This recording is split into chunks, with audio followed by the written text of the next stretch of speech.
What is up, everybody? Welcome to the SmackDown watch along. Sorry your girl was late today. I had to. My computer was updating, so I had to wait for the update to go down.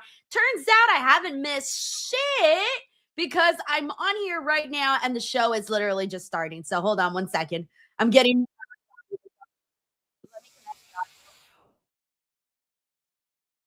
treatment should give us a better idea on the ETA for the return of Rhea Ripley. And okay, wait, I just missed that they just said that Rhea Ripley is out. Let's dig into what happened last week on SmackDown. Okay, hold on. I missed the part where they said Rhea Ripley's out. So this was on SmackDown. Charlotte. Hold on, let me see what happened here. Stratton against Jade Cargill and Let's Michi. see. Now typical underhanded tactics, including some interference on the outside from B-Fab, but Stratton still closing in on a victory. That was before Cargill showed some real pace, catching Stratton with a jaded to pick up a major victory for her team against somebody who is starting to be a bit of a thorn in the side of Jade Cargill and pals. All right, let's see. I'm going to have to catch up with what they said there. Ring tournament first round match. As last year's Queen of the Ring winner, do you feel any pressure to repeat that performance? Pressure. Jade looks good. Pressure. She looks amazing. I feel like I say that every week, though. Exactly, but I really like her hair if I today. win it once, I can win it twice. And last week, we proved to Charlotte who the real queen is. And Tiffy got to see exactly what time it is when you try to cut the line. She got a taste of what happens when you mess with a future two-time Queen of the Ring. Rhea, I'm getting my lick back. So you better rest up because I'll see you at SummerSlam. All right. Anyways, what's up, everyone? Welcome to the SmackDown. There's like a piece of my hair that's like not wanting to go backwards. Oh, there. I think I got it. I was like, why is it not leaving my head? All right. Anyways, hopefully today's show is a good one. Charlotte Flair, who had I have not seen a live 3-hour SmackDown in literally a month, I think. No, not a month. I'm lying. I'm trying to think. I think it's been a month, actually. Yeah, because last month was just like crazy. So, and I had been watching SmackDown on freaking, oh, that was my fault. I had been watching SmackDown on replay instead of actually having to watch like the full thing. So I feel like, all right, let's see how these next 3 hours go. Hopefully it's a good, speedy 3 hours. And let me see what they've got announced for the show today, by the way, because I know that they have a Gunther Cody segment to figure out what the stipulation of the match is going to be. I know that they have that. We also have the Women's Queen of the Ring tournament, Lyra, Soul, Jade, and Charlotte, which we're about to see right now. Then we also have the men's side of it, Jay, LA Knight, Finn, and Royce Keys. Then we also have a women's tag match, and that's honestly it. Like, that's all that's been announced right now. Oh, that's new. In the process of acquiring. Wow. That's new. Charlotte's gear is so different. And then also, they changed like some of the lighting in that entrance that I've never noticed before. I'm pretty sure it's good, like and new. A fresh-faced rookie will be part of it. All right, who do we got for this match, everyone? Who do we got advancing here? Of course, for Ruka, Turin was home to her shining moment. Charlotte looks really good. I love that gear that she's wearing right now. Holy cow, I love that gear. For a shot at being a double champion weight. Yeah, simply no slowing down once you hit this level. It's been a hell of a ride for Sol Ruka. ETW, what up, Sheldon Jackson? Yo, thank you so much for keeping your streak alive, by the way. Streak. Okay, that also sounds like I'm urging you to go streaking. Do not go streaking, Sheldon, okay? Do not go streaking. By the way, we got Brandon Rosen here. Says, let's get this watch-along party started. Yo. Thank you, Brandon, for the love, and happy that you're here. And thank you for being part of the DWO now for 32 freaking months. That's insane. Our favorite bird laddy's out here now. Let's go to our favorite bird lady. We also got Henry Kiernan who says, hey, Denise, how are you doing? SmackDown time. Yeah. I'm doing good. Yeah, feeling good. It's funny because I woke up today and I was like, not sure what time SmackDown was on today. Like I didn't remember if it was going to be on at normal time or if it was going to be on earlier. So I woke up in the morning and right away the first thing I did was go check to see what time SmackDown was on today. And then once I saw we were in Providence, I'm like, okay, cool. We're back to our normal time slot. On the women's roster. Also, like Lyra's gear today too. A lot of good gear today. And the night just started. Thank you, Henry. We also got Spike Hunter. Yo, Spike, thank you so much, man. Dude, seriously, thank you for also developing a streak here on the channel and always sending in these gifted memberships. It's very nice of you. Thank you. All right, and we got Jade Cargill. Let's see. Everybody's been on a roll with looking good. Let's see what Jade brings out for us today.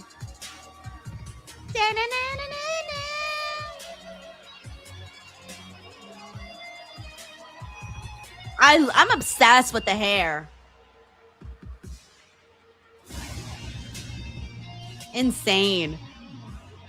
Like, I can't explain it, but I just know that Jade Cargill is like more in shape than ever, which I'm like, how is that even possible? I thought she had already reached the max capacity.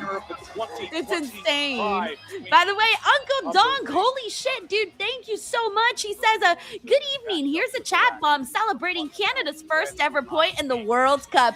And yes, we really suck ass in soccer. Oh no, I'm so sorry, Uncle Donk. Yeah, it's so funny because, like, even if you're not a fan of soccer or you're not watching the World Cup, it's pretty much hard to avoid. My whole Twitter feed is all about the World Cup. And mind you, like, I'm not even following it yet. I kind of know everything that's been happening only because it's all over my Twitter page. So yeah, man, of course, like, it's very hard to not know what's going on with the World Cup. But it's kind of fun. I've been liking a lot of the videos that have been coming out of it, some of the fan celebrations and funny things that they've been sharing. There's been some good stuff on there. Uncle Donk, congratulations to Canada's first ever point in the World Cup. Bravo, bravo. Thank you, Uncle Donk. All right, the women's Queen of the Ring match has started. So again, we got Charlotte, we got Soul, we got Lyra, we got Jade. Let's see who moves on in this tournament. It's been kind of hard to guess some of these winners, especially for the women's tournament. I feel because because there's a lot of really good names in there. We got Relic Zim here on Twitch who says that the World Cup is so much fun. Honestly, it looks very fun. If I was a soccer fan, I think during the World Cup is probably the only times I wish I was a soccer fan because it does look very fun. Like the celebrations, how excited everyone gets. Charlotte says, let's do this. And I'm actually surprised I wasn't really ever a soccer fan because my grandpa watched a lot of soccer. So I used to see a lot of soccer on TV. I just never got into it, though. Charlotte getting the best of it. A little bit of Charlotte and Jade action right now. Synonymous with success.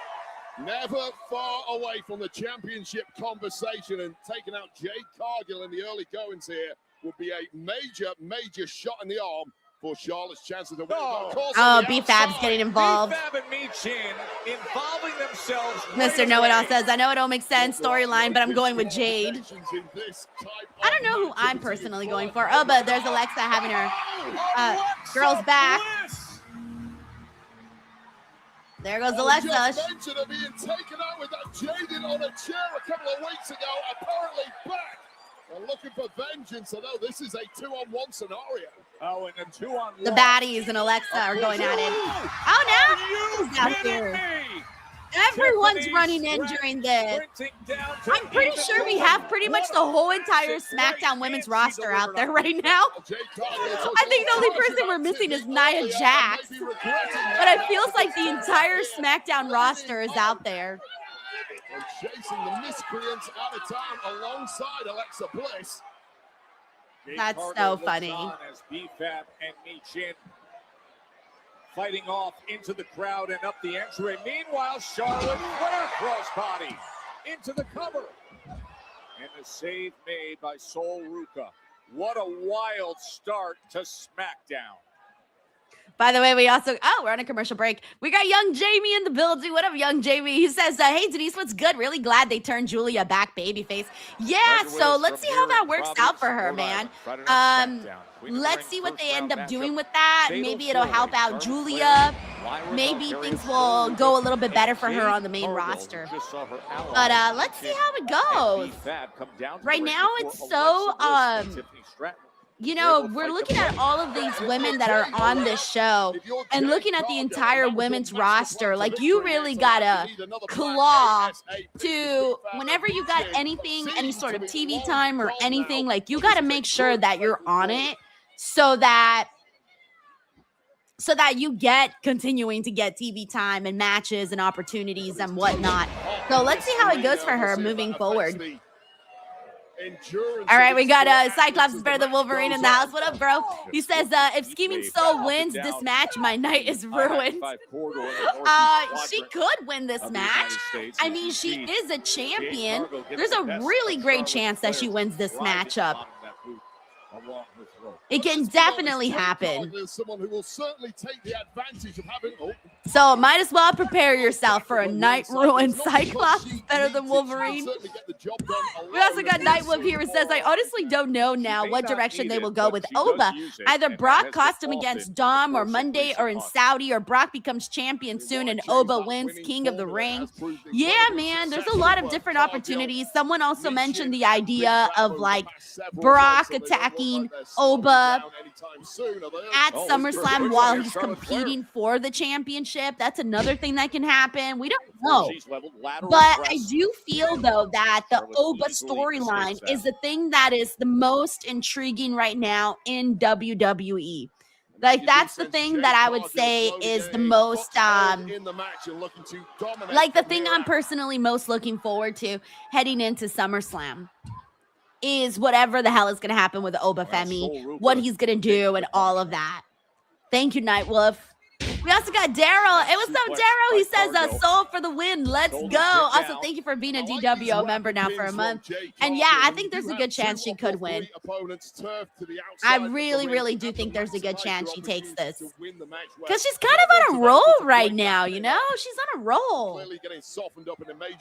Thank you, Daryl. Hey, Dawn, a.k.a. Smiley Girls in the building, says, hey, Denise, feels like I haven't been here in a year. Hope you enjoyed your trip and are doing well. Dawn, when's the last stream that you were on? Because I knew you were on vacation, and then I went on vacation. Everybody was on vacation. Now we're finally back to the groove. And it's weird because, like, I don't know about you guys, but June kind of feels a little weird. Does it not feel weird to everybody? Like, it kind of feels, I don't know. I can't put it into words. I feel like June feels so... It's almost like we know that summer's coming, and this is like, we're getting there, like we're getting into the summer fun and all, but we're still not technically there yet. But also, I feel like June is a little bit but Jade survives that. Just keeping steady. I can't explain it. I can't explain it, man. Can't explain it. We will meet them there. So Sol Ruka simply doesn't have the power or experience of a Jade Cargill, but what she does. Thank you, Don. Anyways, happy to you're back. We got Jared Palmer. Oh, nice. Oh, what is happening here? Cargill and then Lyra Valkyria coming in with the drop kick. We got Jared here. Says it's been too long, but it's Friday night. Denise, yo, dude, you want to know when my last SmackDown watch along was? By the way. You will not believe it. According to my YouTube, it was May 8th. Was my last SmackDown watch along. Because last week when I came back, I only did the post show. I didn't do the watch along. So it's been a month since I've done the full watch along experience. But I will be here every Friday for this month for sure. So we'll be back to the groove for the rest of June. adamant that it's going to be her. Oh! What a counter into the DDT. Thank you, Jared. Spike right on the top of the head. Natural selection by Flair. Could this be it for Charlotte Flair to advance? And Sol Ruca comes flying in with a senton to break it up. Oh, man, just in the nick of time. Perfect timing there from Sol Ruca, who is looking to snatch this right now. Charlotte smart to get out of the way. Then eats an elbow. This is where all 4 women are now hurting. They're groggy, and somebody Give me 1 right second, to everybody. pinned or submitted. Make sure it isn't you. That big queen boot that Sol Ruca runs right All right, into it. there we go. Flair Sorry, is guys. I had to go going up block top. people on a kick. Because you know how it is. Sol Ruca knew it. I have weirdos on there that I had a couple of you know what I mean, some weirdos on there. So I had to go in there and kick some people out, you know? Gets run right into the corner, and that drops Flair as Lyra Anyways, Valkyria now we're good to go. takes over control. Now we're good to go. Also, thank you so much, official word of mouth. Sorry you had to see that. I'm like, sorry you had to see that. Could she grabbed the 2-for-1 here? Yeah, exactly, Sean. It's always one. Always one. This is going to be ugly for somebody.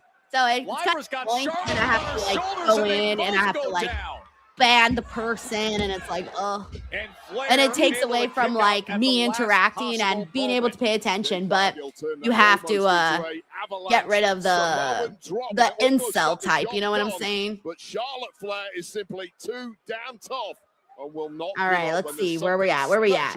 Something gleaming on the line here.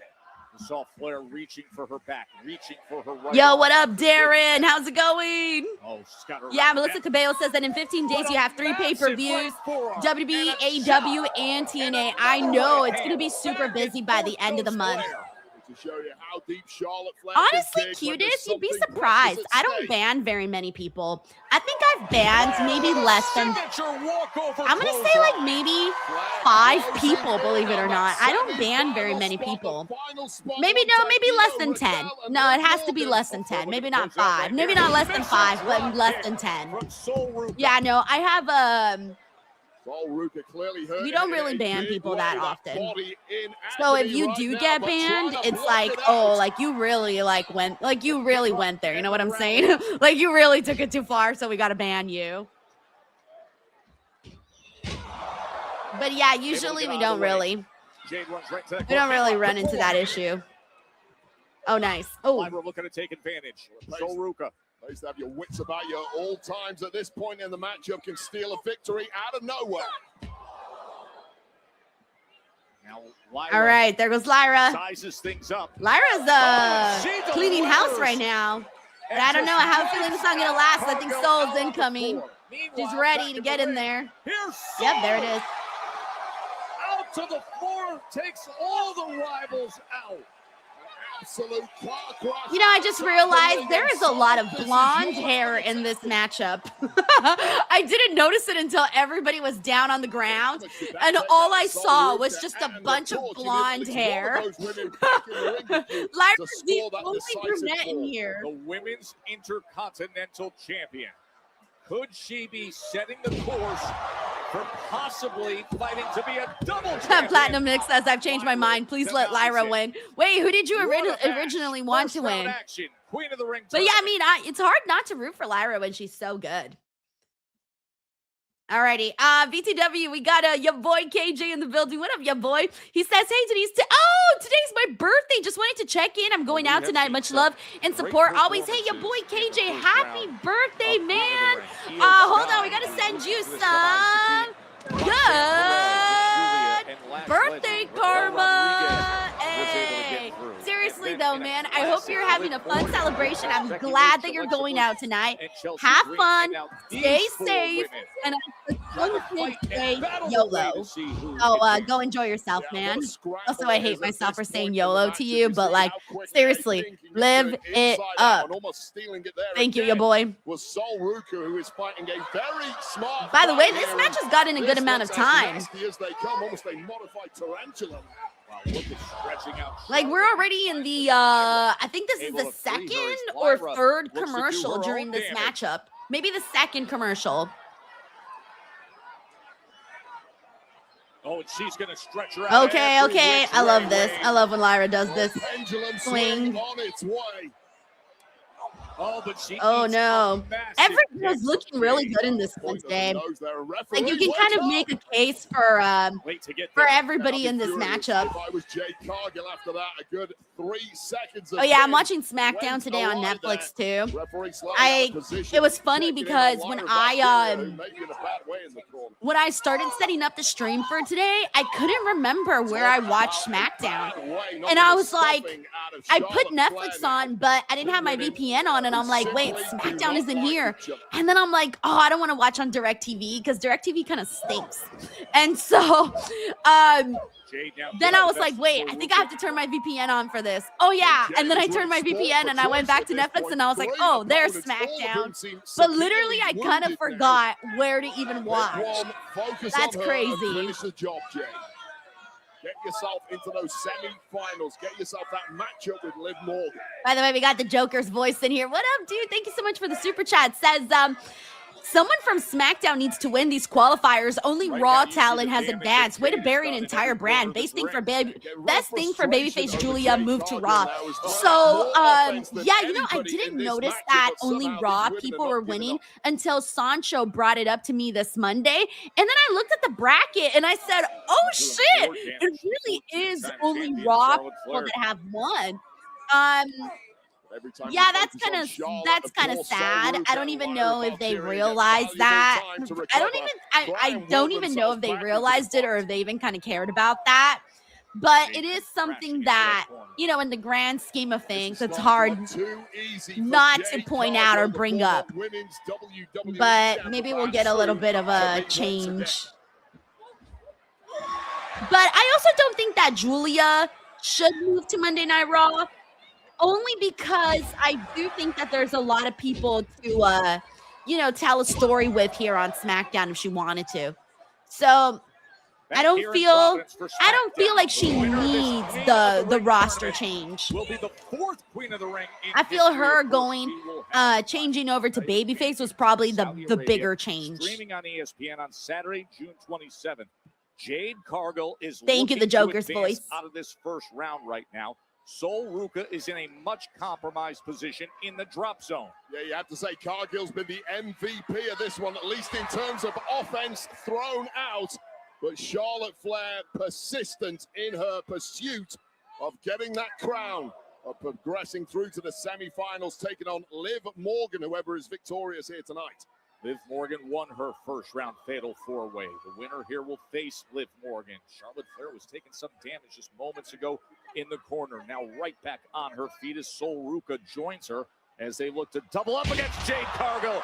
And they do. All the women in this match acutely aware. Oh no. Such a major I think Jade is having a wardrobe malfunction. Oh no. Multiple times. Oh. Lyra was wasting no time looking to take advantage.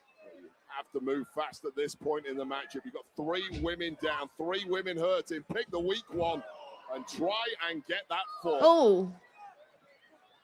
Flair back on her feet. Oh, and she eats a massive. Man, all I see is blonde hair flying. I can't get over it. Oh, Jesus. Would you look at the level of athleticism from Sol, dude, she's a freak athlete, man. And it was accuracy, as was that boot from Jade Cargill. Massive pump kick from Jade Cargill. Yeah, it is Jade's hair, unfortunately. She's kind of like holding on. She's looking to end this now with a jaded Joe. Oh, that must be difficult. Oh. This could be over. She's got it. She's fine. She's fine. Oh, and Lyra Valkyria. Damn, she was struggling to get that jaded right now. Damn. And it had to be because it was game over there, Joe. That's kind of hard to have to hold on to it while you're like wrestling. Damn, that's hard. Especially since she's playing a big role in this match from the looks of it here, especially for this oh. She gets pulled out to the floor.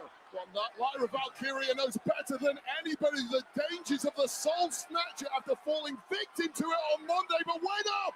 Yo. This could be Lyra's for the taking. Damn, poor Jade. She's like, all right, I'm out of here. I'm out of here. Y'all handle the rest of this Shoulders down, match. counter. Okay. Hopefully she doesn't have to come back in there no more, so that these three can like finish it off. Wing, but Sol Ruka was waiting on it. What a big boot from the Queen. The pace of this is unreal. Oh, there she goes. There she goes. She locks With it the in. figure four. Charlotte. Flair, figure 8 leg lock. Oh shit, she tapped. Lyra tapped. Oh shit, so Charlotte's advancing. All right, Charlotte advances. This is huge, I think. Hold on, let me bring up the bracket. Oh, man, the last 2 minutes of that matchup just Hold on, let me look at the bracket again for a second. The stretch run to the wire of that fatal And she's also our first SmackDown person to win too. All right, so now that Charlotte advances, she's going to face Liv Morgan on this week's Raw. So then the winner of Liv Morgan and Charlotte will go on to the finals. So, ooh, Jesus. I don't know. We could end up in the world, guys. You know what would be kind of sick? If we got Charlotte Flair versus Io Sky. That would be a kind of sick final for the Night of Champions, and then have Charlotte go after Rhea Ripley's title. Maybe, I don't know, but that would be a good matchup. So I feel like the options are either going to be Liv Morgan, Raquel Rodriguez in the finals, or Charlotte and maybe Io Sky. That's where we're at right now in some of the possibilities here. But Liv Morgan versus Charlotte should be good. And then this match was awesome. August 1st and 2nd. Will it be Charlotte Flair's? By the way, we got Logan M707. What up, Logan? He says, I swear if Finn doesn't win. Finn for the win. I don't know. I don't know where we're at with that one. Charlotte just advancing the Queen of the Ring tournament, but Okay, what made let's you see. go out there and help her? Look, I'm not going to pretend like I'm besties with Charlotte Flair, but we can both agree on one thing. We don't want Jade as our champion. So Oh, nope. The drama's going to continue backstage. Oh, my God. Hey, Chelsea. Yes, good.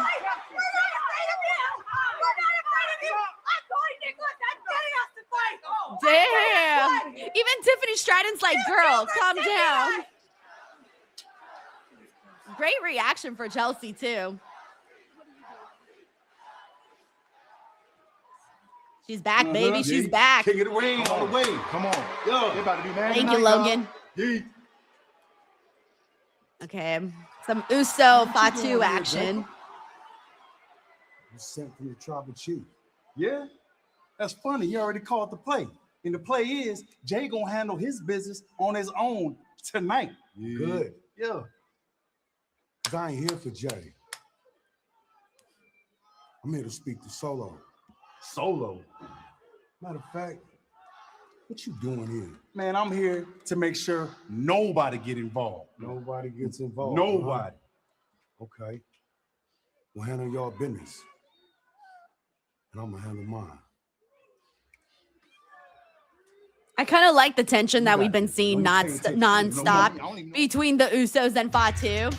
All right, we're on a commercial break. Hey, we got Infamous Raider Loco. What up, Frank? He says, happy Friday, my gorgeous DWO leader. Watch a long time with the best in the business. He says, before I forget, get the tank. Women are money. These women are lit, soul, heart. Dude, I'm telling you, they were cooking in this matchup, man. Like, all of them looked really, really good. I thought that was the best thing of the match, was that it didn't feel like it was just the one person dominating, like the whole way through, or one person working harder than everybody else. Nah, I kind of felt like they all really went out there and put a lot of effort in there. Thank you, Frank. By the way, we got a Chook Bobby. What's up, Chook? How are you, man? He says, hey, Denise, love your content. Yes, thank you. And he says, and thanks for the stream. I'll actually have a question soon, though. Hey, thank you, man. I'm glad that you're enjoying the content and the stream. Thank you for being here. And whenever you got your question, send it in. Thank you, Chook. We also got Uncle Dunk here. It says, of course it's Charlotte. Shaking my head. Uncle Dunk. We are not going to start the Charlotte. Hey, absolutely not. Charlotte's been, I want to see Charlotte and Rhea. So if this leads to Charlotte and Rhea, I am co-signing on this. Plus, she's been in this, she's hasn't been top of the mountain for a minute. She's been, hanging out with Alexa, doing their thing. And I think there's a lot of, I'm sorry, but I love Charlotte and I want to see her continue to wrestle in these top matches. I personally prefer Charlotte in the singles division. So, I'm good with this. We got Cyclops is better than Wolverine, who says, so lost, so it's automatically a 5-star. Damn, Cyclops, you are a hater. I need to make a hater graphic just for Cyclops. The hater graphic is going to be a picture of Drew McIntyre, the ultimate hater. Thank you, Cyclops, better than Wolverine. We got David Primero here who says Queen of the Ring and Queen of the Ring is unpredictable this year. And yeah, I mean, no one was expecting Dominic to win. They weren't expecting Javon to win. So there has been a couple of surprises in there. And I feel like that's a good thing because you don't want to, for example, when they did the John Cena The Last Time Is Now tournament, that got super predictable and it wasn't that, it made it less exciting. You know what I'm saying? And you don't want that. I don't want that. I don't want every tournament ever to feel absolutely predictable. So I'm happy that this one has had a couple of little surprises in there. Thank you, David Primero, for also being a DWO member now for 18 months. Very cool of you. Thank you, David. All righty, we're back in about a minute right now. Let's see what else everyone is saying here. We got a Boycott Activision here who says, those were the 4 of the best performers in WWE. More of that, please. We got Larice Johnson here who says, I love Charlotte Flair. She's my favorite and the number 1 next to Rhea Ripley. And we got a mixture here. We got Sean saying, no, Charlotte. Then we got Reggie here saying, I'm actually glad it's Charlotte. I want to see Charlotte versus Io. I would love to see that. Yo, guys. Oh my God. Anyways, okay, we're back in 20 seconds. Yo, why is there so many freaks on Twitch? I mean, not Twitch. Sorry, Twitch. I didn't mean that. On Kick. What is going on here? My lordy. Okay. Damn, guys. I'm already on my second block of the stream on Kick. This is crazy. Is this what Kick is like? Yo, I hope not, because I'm actually trying to grow on here, but I didn't realize it was like this. What is going on over there? What is happening? What are we drinking here? What's in the water? Oh my God. Corporate Gohan here on Twitch says that platform embraces a certain demographic. I'm seeing that. Yeah, I'm seeing that. I was very proud of my under 10.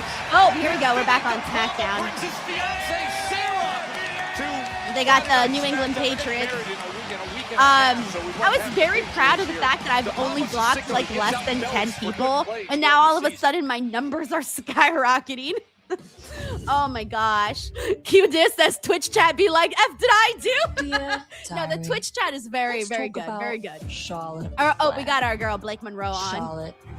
I remember watching you as a part of the historic women's evolution. So she's been calling out a girl every single week. And with Alexa Bliss by your side, well, you're a match made in codependent heaven. I mean, what a farce. You've deluded yourselves into thinking you're yes. together. And you've only turned soft, weak. Friends aren't something I've ever burdened myself with. True stars shine brighter alone. And my beauty is blinding. Hold on tight to each other, girls. Because the glamour is coming to SmackDown. Yours truly, Blake Monroe. Since she's called everybody out, I'm wondering now who she's actually going towards. But anyways, this Stone Immaculate here says Blake is coming like Vera's coming. It's been what? 2 months now? But at least, there's Gunther. But at least we have seen Blake when she had that backstage segment with Chelsea, though. So that's good. So she's not totally Vera status. Lay it on me. Uncle Don says, yo, Blake is compiling a list like Jericho. She is. I can trust her diary list. Her burn book. So for my title match next week, a match that important, I can't trust your choice. So I'm going to pick the referee for the match. You pick the referee.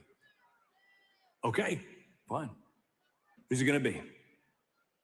You really want to know, don't you? Wait, what? Yes, I don't want a special guest referee. High stakes, Nick. I'm contemplating. I'll let you know by the end of the night. Why? I don't want one. I don't want one. All right, there's Finn. Finn, big first night for you on SmackDown, the opportunity to advance in the King of the Ring tournament. But first, I wanted to ask you, how are you feeling about Friday nights? Kathy, I could not be more excited to be here on SmackDown. But this new chapter, it doesn't erase the past. I got some old friends here, but I got a lot of old foes too. But first things first, tonight I enter the King of the Ring tournament. Yep, there's our truth. You brought Raquel with you to SmackDown. You lost your muscles. You've been working out with Dom. Oh, he thinks she's Rhea. Kathy's like, this is the best compliment ever. Again. You, me, Mom, and DP can't wait to Oh see you. no, I hope Dominic, it's not. Nobody really cared about them. Anyway, Don the Visionary says it better not be Pat shaking my head. Day. You know what Hope I'm saying? not. The proper way, like, I had to sell merch. I had to swim with sharks. I had the constipation of wedding. Whoa, don't you mean consummate a wedding? I don't know if that's PG. Oh, there's Damien. Judgment Day is back together again. Yeah. Welcome to SmackDown, dog. It's a reunion. Welcome to SmackDown. Happy to be here. I forget how Oh, I know deep it is. Damien Priest's voice is until he starts talking. We're the tag team champions, dog. It's okay. You're going to become King of the Ring tonight. And we can build the clubhouse inside the castle. What castle? You know what? I have a match. I'm going to get ready. We take care of it. We love you, Finn. No, we don't. We do. Look, I know you're a good dude and you want to trust everyone. But look, I thought I knew that guy. And look at what he did to me. Man, I forgot Me and our you, the truth tag and Damien champs, right? Priest. We're still tag team This is all that champions, matters. bro. This is all I care about. Next week, we have the MFTs. And guess what? When it's over, we're still going to be the tag team champions. Oh, Because Lord. it's just me and you. Someone That's all come we save this tag team division, Right. man. Someone come save the tag team Classic division. Judgment Day. Live, laugh, and love. Judgment Day is on the rise again. All right, we're on to the women's tag teams here. Damn, man, I can't sit here and say that I'm excited about the men's tag team division at the moment. We got Tracy WV. Tracy says tomorrow's the event and it's going to be 90 degrees that will melt. Well, here's the thing, Tracy. It's going to be indoors, right? Or wait, is this like on a yacht? I forget the details of the party. But the thing is, though, that if you're indoors, then at least there's going to be AC. So you just have to worry about, like, getting into the car and then getting out of the car. Because then that's when you'll get, like, hot. But I think you'll be good. Just make sure you're always inside AC. That way you will not melt. But I'm excited, though. I think you're going to look killer. You're going to look amazing. And you're going to have a great time at the party. And it's going to be awesome. I'm very excited for you. Fatal Influence right here on SmackDown from New England. Oh, she says it's on a yacht. Okay, what time? So it's on a yacht. Oh, okay, you know what? Don't worry too much, actually. Because whenever you're on a boat, it's always colder on a boat. Because, the boat's moving. So, like, you're getting wind in your hair. And, it's like, woo! And then depending on what time it is, too. Like, if it's maybe after 6 o'clock, it'll be a lot less hot. So, hopefully, that makes it not have to feel the full 90 degrees of the party. But, yeah, hey, Tracy's going on a party in a yacht, guys. I'm so excited. Okay, Tracy says 5:30. Okay, that's good. That's not too bad. Yeah, by then it's the evening, it's a little bit less hot, so it shouldn't be too bad. And then once you're on the boat and it starts moving and you get some wind in your hair and you're on the deck, it'll be nice. Oh yeah, no, I think you'll be good. We got Uncle Donk here who says, I don't hate Charlotte. She's one of the GOATs. The point was she didn't need to win Queen of the Ring. Why not let younger talent go over? Well, because I think they might do. Well, here's the thing, though. She could still lose the tournament, though. It could still be somebody else that, I don't think Charlotte's winning the tournament. Although Queen does suit her very, very well. But at the same time, I don't mind it if Charlotte wins the tournament. I know she doesn't need it, but I don't mind going towards Charlotte versus Rhea. Like, that's very exciting for me. Thank you, Uncle Dunk. We got 16 seconds to London. What up, 16 seconds to London? Thank you so much for the super chat. Says, if I'm Lyra, I'm asking to be let out of my contract. They clearly don't value her. Losing twice in the same week, they need to start pushing the new talent. There should be no old people in the Money in the Bank. So 16 seconds to London. I'm going to be real with you. I know that every week we get people that are like bummed out about like what's going on with Lyra. They're not liking kind of the direction that she's been headed in with her or Bailey, right? With her or Bailey. But I feel like I've seen worse situations for some other people where I'm like, it's really not that bad. Like, I know she's not winning. I know she's not in a major storyline. I know she's kind of just there, but believe it or not, it could be worse. And I think right now we're getting to a place where there are so many women in the division that it almost feels like there's not enough go around for everybody. Like, even look at Blake Monroe. I don't want to say she's been coming like Veer, but you know what I'm saying. They've been doing the, she's coming soon, whatever. And she still hasn't came yet, right? God, I hate saying it like that. It sounds so weird. But y'all know what I'm saying. She has not, she hasn't had a major, she hasn't had anything happen yet, only other than a backstage with Chelsea Green. But I do think it's just one of the situations where I don't think they hate Lyra. I don't think they dislike Lyra. I just don't think that they have. I just don't think she's the focus right now. But then at the same time, I know that that's very frustrating too, because you want to see good creative, especially for people that are fantastic wrestlers like Lyra. And also she did have a good period as Women's Intercontinental Champion. She did a lot with Becky Lynch and a lot with Bailey. So there was a lot of focus on her. Now it's kind of like, all right, let's see what else is out there. But I don't think that's doom and gloom for her, though. I wouldn't suggest, her leaving or anything like that. It just happens. But eventually, people go up, they go down, they kind of float around, things like that. I mean, I know we have people on here that are also saying the same thing about Bailey, about Alexa, a couple of other names, Julia, for example. Like, there's quite a few people that kind of end up in those situations, but I'm not ready to call it a quits for Lyra yet. You know what I'm saying? I still think that she'll be on top and she'll still get cool opportunities, even if it's not happening right now. Thank you, 16 seconds to London. Now, only on Ticketmaster. And look what was just announced. Okay, so Tiffany Stratton and Chelsea Green teaming up together to face B-Fab and Michin tonight, actually. Oh, I thought it was going to happen next week. Oh, good. We get to see Chelsea wrestle today. Good. Taking on B-Fab and Michin. That's right here on SmackDown later tonight. Chelsea came in with the endo stick to try to protect Tiffany.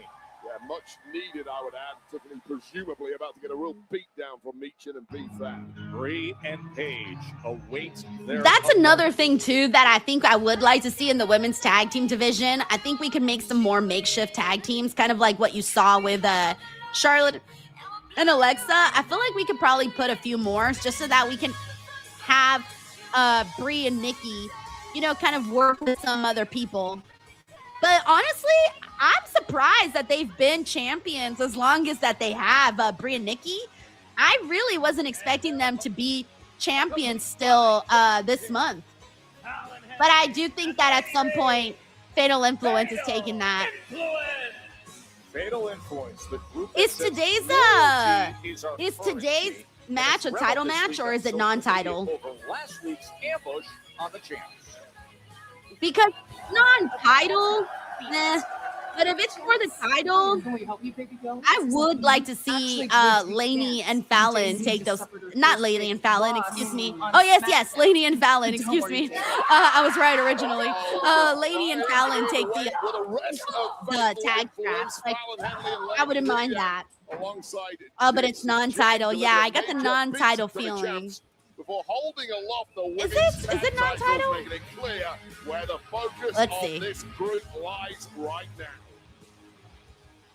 Yeah, I know that everybody's kind of thinking that they're waiting around for Nikki, and I'm starting to think the same thing. Fatal Influence bring nothing but trouble wherever they go. But damn, is it exciting to watch. Oh, yeah, I don't think this is for the title, so. They've been major disruptors since Nah. arriving on the scene. So it's kind of like whatever. So I kind of lose interest if it's not for the titles. All the way to a potential showdown with tag champs. Let's see how they do in this matchup. Fallon Henley getting right to business against Brie Bella.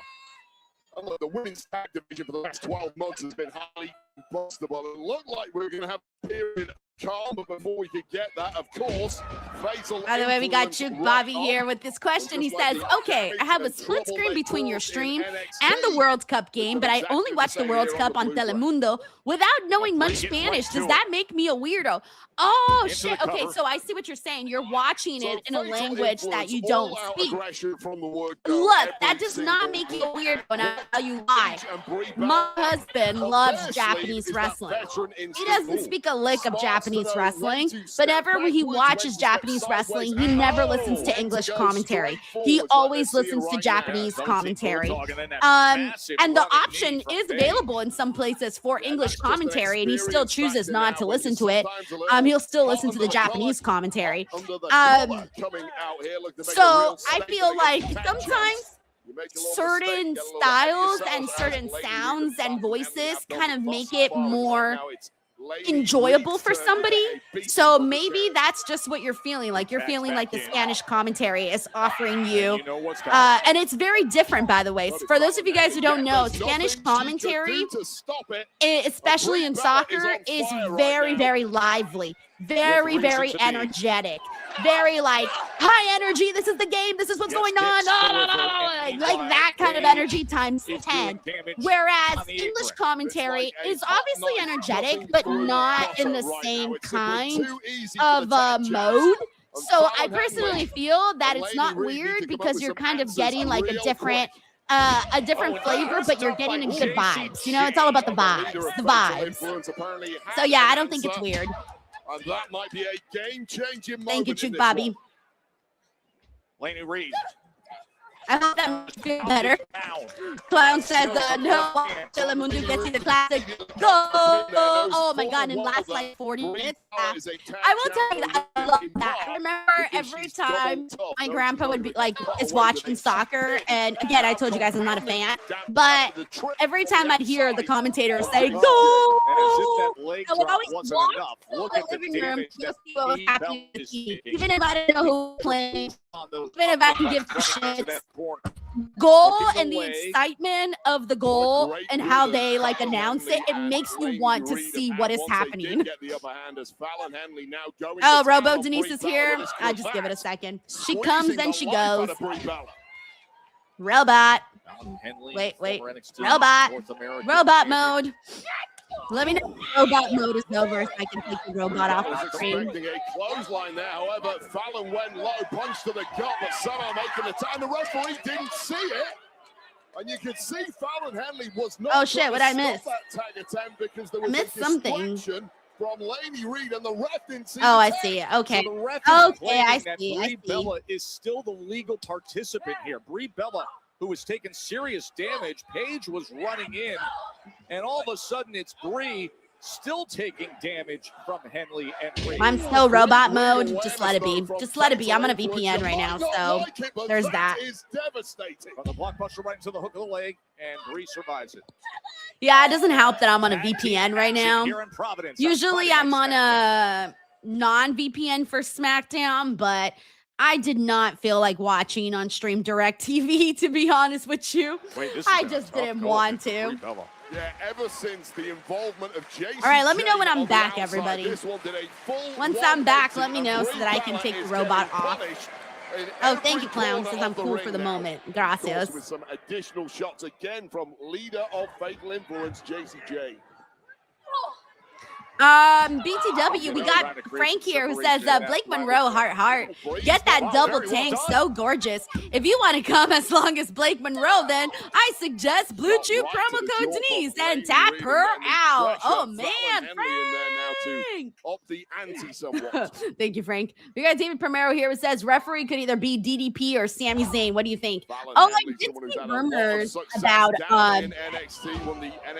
them supposedly wanting to bring on DDP for like a TV role. I did see that the other day. Who knows what'll come of that? DDP is very good, and he's somebody that I can see like in a general manager kind of role. If they were ever to stop having Nick Aldis as the GM, I can totally see DDP as a GM because he's a very good talker. And he's also, as you guys know, a very good motivator. So can you imagine him motivating people backstage? I would also really, really love that. Thank you, David. We got Uncle Don here who says, I hope creative booked Blake properly, especially coming off the run she had with Timeless Tony Storm. I'm with you, man. I feel like Blake Monroe has proven that she can not only handle the big stage, but make a moment on the big stage. Let's not forget that woman has a 5-star match. All right, let's not forget that. The work that she did with Tony was timeless. Thank you, Uncle Dong. We got Frank here who says, is today my birthday? Question mark. First women's fatal 4-way, then Blake promo, and now Paige and my country girl Fallon looking incredible, man. I don't have enough tanks. Frank, this whole episode of SmackDown. Ready? There it is. That's literally Frank watching SmackDown right now. Just desperately clinging on, hoping I'm dead. Oh man, I love that image. Thank you, Frank. You also got Logan here who says these women are killing it. Hey. Thank you, Logan, for the love, and I'm glad you're enjoying the show today. Now locking up 3. Crucifix stretch on the ground here. Yeah, I agree with Platinum Nick here who says Blake is capable of being a multi-time world champion. Agreed. Yeah, no, definitely not the referee. I see him more as a general manager type or maybe a manager, but not the referee. I also don't like special guest referees, man. I hate it. I hate it so much. You have no idea how much I hate special guest referees. A week ago, Fatal Influence, Fallon Henley, Laney Ray, JC Jane were on the attack. Hey, chill guy. Good to hear this. He says, Denise, I'm going to my first wrestling show next week for Friday Night SmackDown in Kansas City. What should I do when I'm there? Oh, wait, but hold on. Is this also your first time in Kansas City, though? Or you live in Kansas City? Like, is it just your first time in SmackDown or your first time in the city, too? Anyways, if it's just your first time for the show, I would say eat a good dinner before the show, to be honest with you, depending, because I don't know what the venue snacks are like. Oh, he lives in Kansas City. Okay. Honestly, I would say eat a good dinner beforehand because you're going to sit there for a 3-hour show. So remember that you got to have a lot of energy. You got to have a lot of energy for a 3-hour show. So I would say eat a good dinner beforehand. Unless you want to eat venue food, then go for it. Then do you. You'll have 3 hours to try all of the concession stands food that they may have. You'll probably snack a lot, so that's that. But yeah, no, I would just prepare for a nice little lengthy 3-hour show. But other than that, I would just say enjoy yourself and have a great fucking time, man. Inside that ring, the veteran. Huge part of the women's revolution. But also, if you live in Kansas City, I don't know if you've ever been to the Wolfpack barbecue place. I forget exactly what it's called, but if you Google it, in Kansas City, there's a place called Wolfpack Barbecue or Barbecue Wolfpack. Something with Wolfpack in it. Go there. If you get the chance, go there. And if you do go there, try the Paige, laying her shoulders down. Try the what is it? The brisket. Try the brisket sandwich. Yeah, the barbecue brisket sandwich at the Wolfpack place. I'm gonna find it for you. Hold on, I'm gonna find it for you. Meanwhile, what's the ref doing? The roll up. Well, referee sweeping up on the outside, trying to get Brie Bella out of the ring. Took the eye off the ball. And that was enough for fatal influence. Oh, okay, guys. It's called, my apologies. It's called Wolfpack Barbecue and Burgers. So if you are in the Kansas City area, go check out this place. Chill Guy. And if you do, I'm telling you, if you like brisket, get the barbecue brisket sandwich. It's fucking amazing. Like amazing. You will not regret it. A second bite of the cherry with his PTO, this time on Fallon Henley. Let's see if she can get this PTO here. JC Jane is pulling on the arm. Referee caught her. I'm excited for you, Chill Guy. I'm excited for you. Okay, JC Jane's getting kicked out. I love the way she's reacting towards it. Well, it's difficult to defend yourself. Oh my gosh, she's crazy. Red-handed by the referee finally after several times getting involved. She's really good at reacting. Small package here. Oh, yeah. What's he looking what Bridges did? What's happening? Oh. What's that? Oh, there you go. Damn. Here are your winners, the WWE Women's Tag Team Champions, Brie Bella. So I don't even think they're gonna get like another rematch anytime soon. It doesn't look like it. Yeah, she does got pipes. Yup. I can't scream like that. I have a weak scream. But Jason Jane, yep, she's got the pipes. The ring generalship. The veteran skill to do this. Well, there's the roller from Fallon Henley. Small package turned around by an illegal Brie Bella behind the referee's back. And after much teasing from fatal influence, I see. Pull out the right move at the right time and gave fatal influence. We'll taste of their own medicine there, Joe. Hey, a reminder that we will continue on with the King of the Ring tournament tonight. Jey Uso, LA Knight, Finn Balor, and Royce Keys in a fatal four-way. But wait, there's a lot to tackle when it comes to Sami Zayn. Yeah, there was a lot of shenanigans in that, Christian. A lot. You're the one who said you were going to. All right, now we're moving on to the Cody storyline with Sami and Gunther and all of that. When you want to teach me that lesson? Billy Rain just says, Denise, we scream. I can't do that like scary scream. You know when girls are like in horror movies and they're like, ah! I can't do that scream. It just doesn't come out like that. Like, ah! You know what I'm talking about, the one you get in horror movies. I can't do it. Like that super girly horror movie scream. Can't do it. Tensions between the two continuing to grow. It's like you're damned if you do, and you're damned if you don't. The last real good guy. The bad guy. I do something, and it still ends up with me the last real good guy. Supposed friend, I'm gonna buy that shirt for my husband. I'm gonna put the last real good guy took him. Serious question. My God. Like, when are you gonna get up and do something about it? Honestly, if I was Candace, I would have dumped what? Johnny Gargano's ass already. I am gonna do something. No offense to Johnny Gargano, but go out like, there and talk to Cody. I would have been like, bye. Thanks, Johnny. I feel like the last real good guy is kind of a good shirt, especially if you're single. Go around wearing that shirt, and the girls are gonna be like, "Oh, he's a good guy. Oh, maybe I should go date him. Like, if he's a good guy, I should date him, right? Like, I should totally date him. Yeah. If you are single, get yourself the Sami Zayn, the last good guy t-shirt. You might get a date out of it. I don't know. Just a thought. Like, I don't know.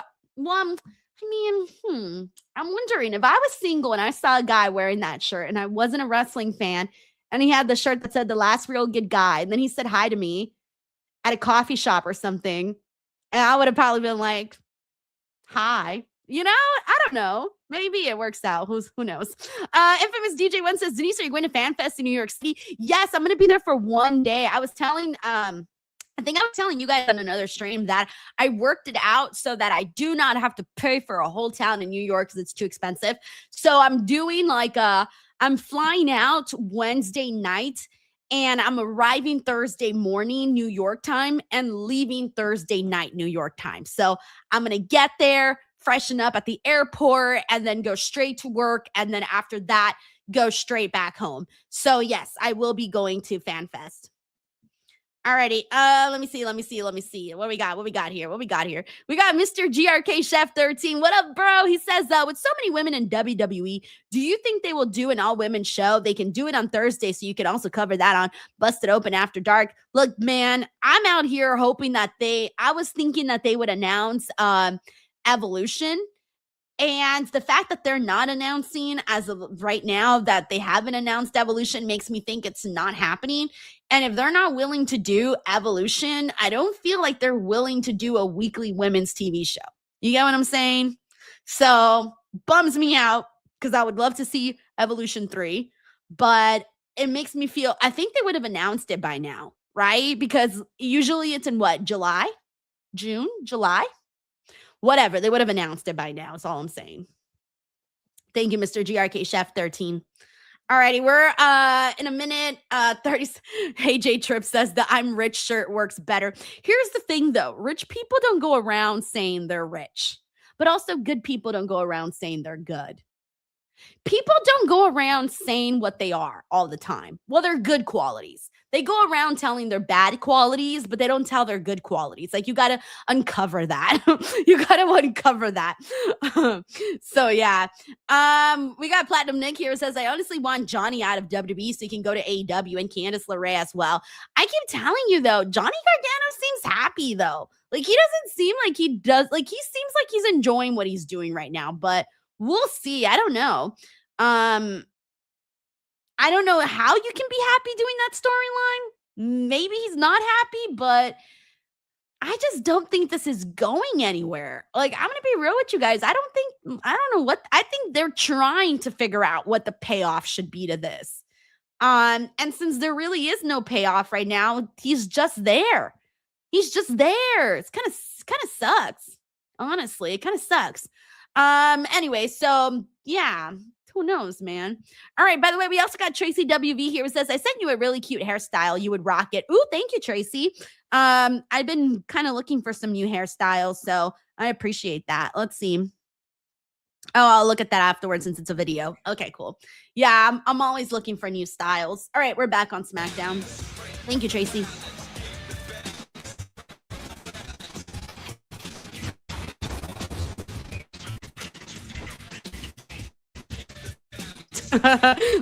So Johnny's clearly upset. He's like, my story on his back. I'm just gonna lay here and be depressed about it. Here,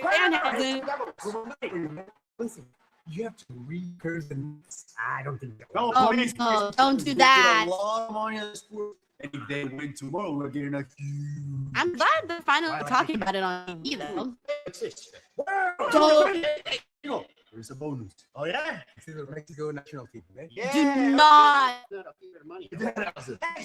recurse the Knicks. You gotta keep the Knicks uncursed, okay? Also, I agree. Yeah, there you go. Idea, but I do need some human money for that. Actually, have any money with me? That's a nice watch. The watch? Yeah. You know what? Anything for the Knicks. Yeah, that's right. Let's do it. Baby. Yeah. Let's go. Give me that ring. There's wedding ring. Mr. Wilson, I've been going 2 weeks, and look. Oh my God. Ever since you elected, oh my God. Saying his just face. Look at him. Yeah, 2010. Pretty good. Reverse it now. Oh, leave it. Hey, the Miz, what do you think of Danhausen today? Awesome!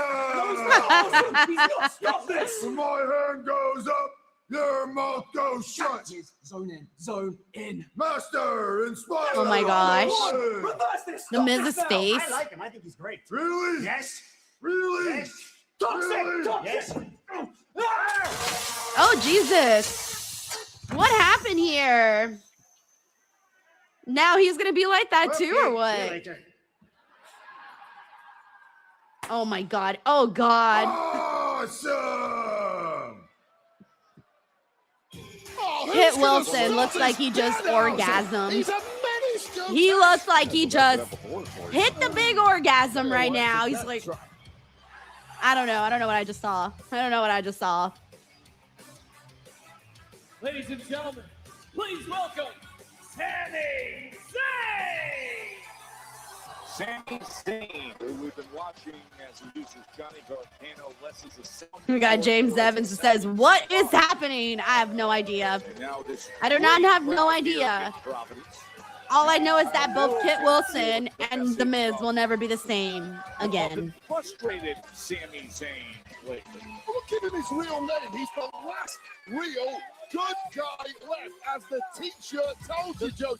Hey, Sammy. Oh, I want to read the sign. It said, "Hey, Sammy, I'm something." But I didn't see the rest of the sign. The little girl he was talking to. Over the past several months, and things need to change around here in a big way. You are such a ride or die. Apparently, according to the whole entire stream, the USA just scored a goal today. Who are they playing? Who is USA playing? See, I told you guys, you don't even have to watch the World Cup to know what's happening. I'm fully up to date with the World Cup, even though I haven't seen a second of the game. I told y'all. You're better than they. They all cheered Sami Zayn. Oh, they're playing Paraguay. Okay. All right. Paraguay. Paraguay.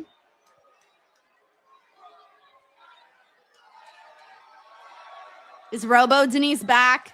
I think Robo Denise is back. Is it back?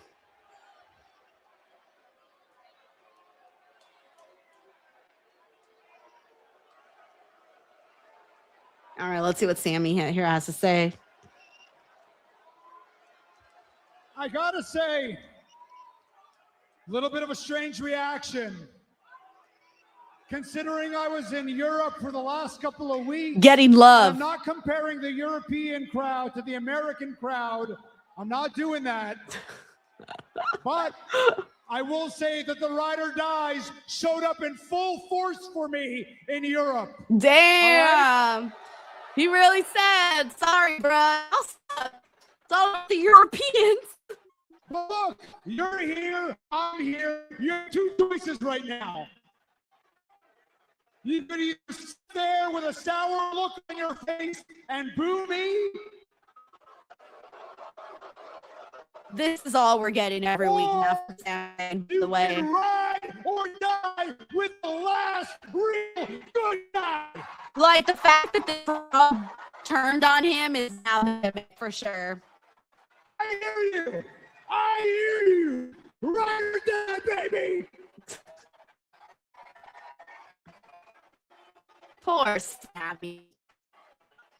Providence, as much as I would love to come out here and party, the diehards, the day ones, that's not why I'm out here. I'm out here because something has been brewing for months and months. It needs to come to an end. I want to clear the air once and for all with men. So come on out there. Sammy and Cody are about to have another intense interaction. Wrestling has more than one royal family. Now that's a proper crowd reaction.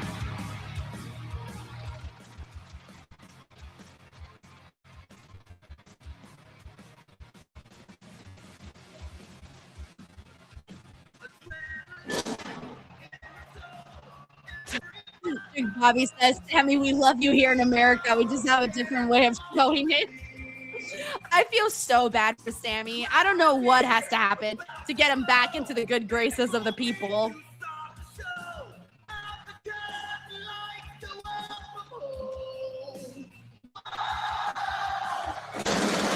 We got John Taylor. What up, John? Why are you here on a Friday? He says, "Hey, it looks like AI Diane." Yo, screw AI Diane, okay?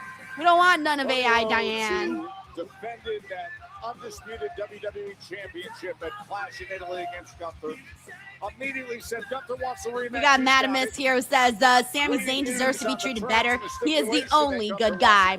Amen. He's the last real good guy. Now coming out to meet Sami. The shirt detects no lies. We know there is going to be a special guest referee. Oh man, we have a little girl crying in the crowd for Cody Rhodes. Usually, I feel like I always see like little boys freaking out over Cody. Now I'm seeing the little girls freaking out too. That's cute. Oh, that little girl freaked out too. Sammy, you have got next. However,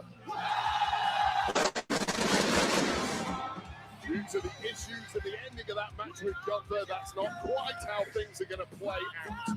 Just furthering those tensions between these two now. Yeah, the tension, man, it is strong between Sammy and Cody.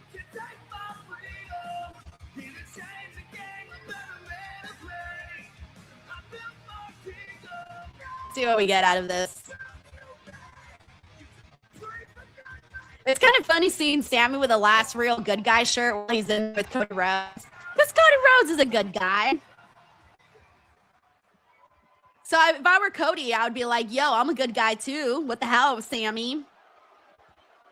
Like, I'm also a good guy, Sammy.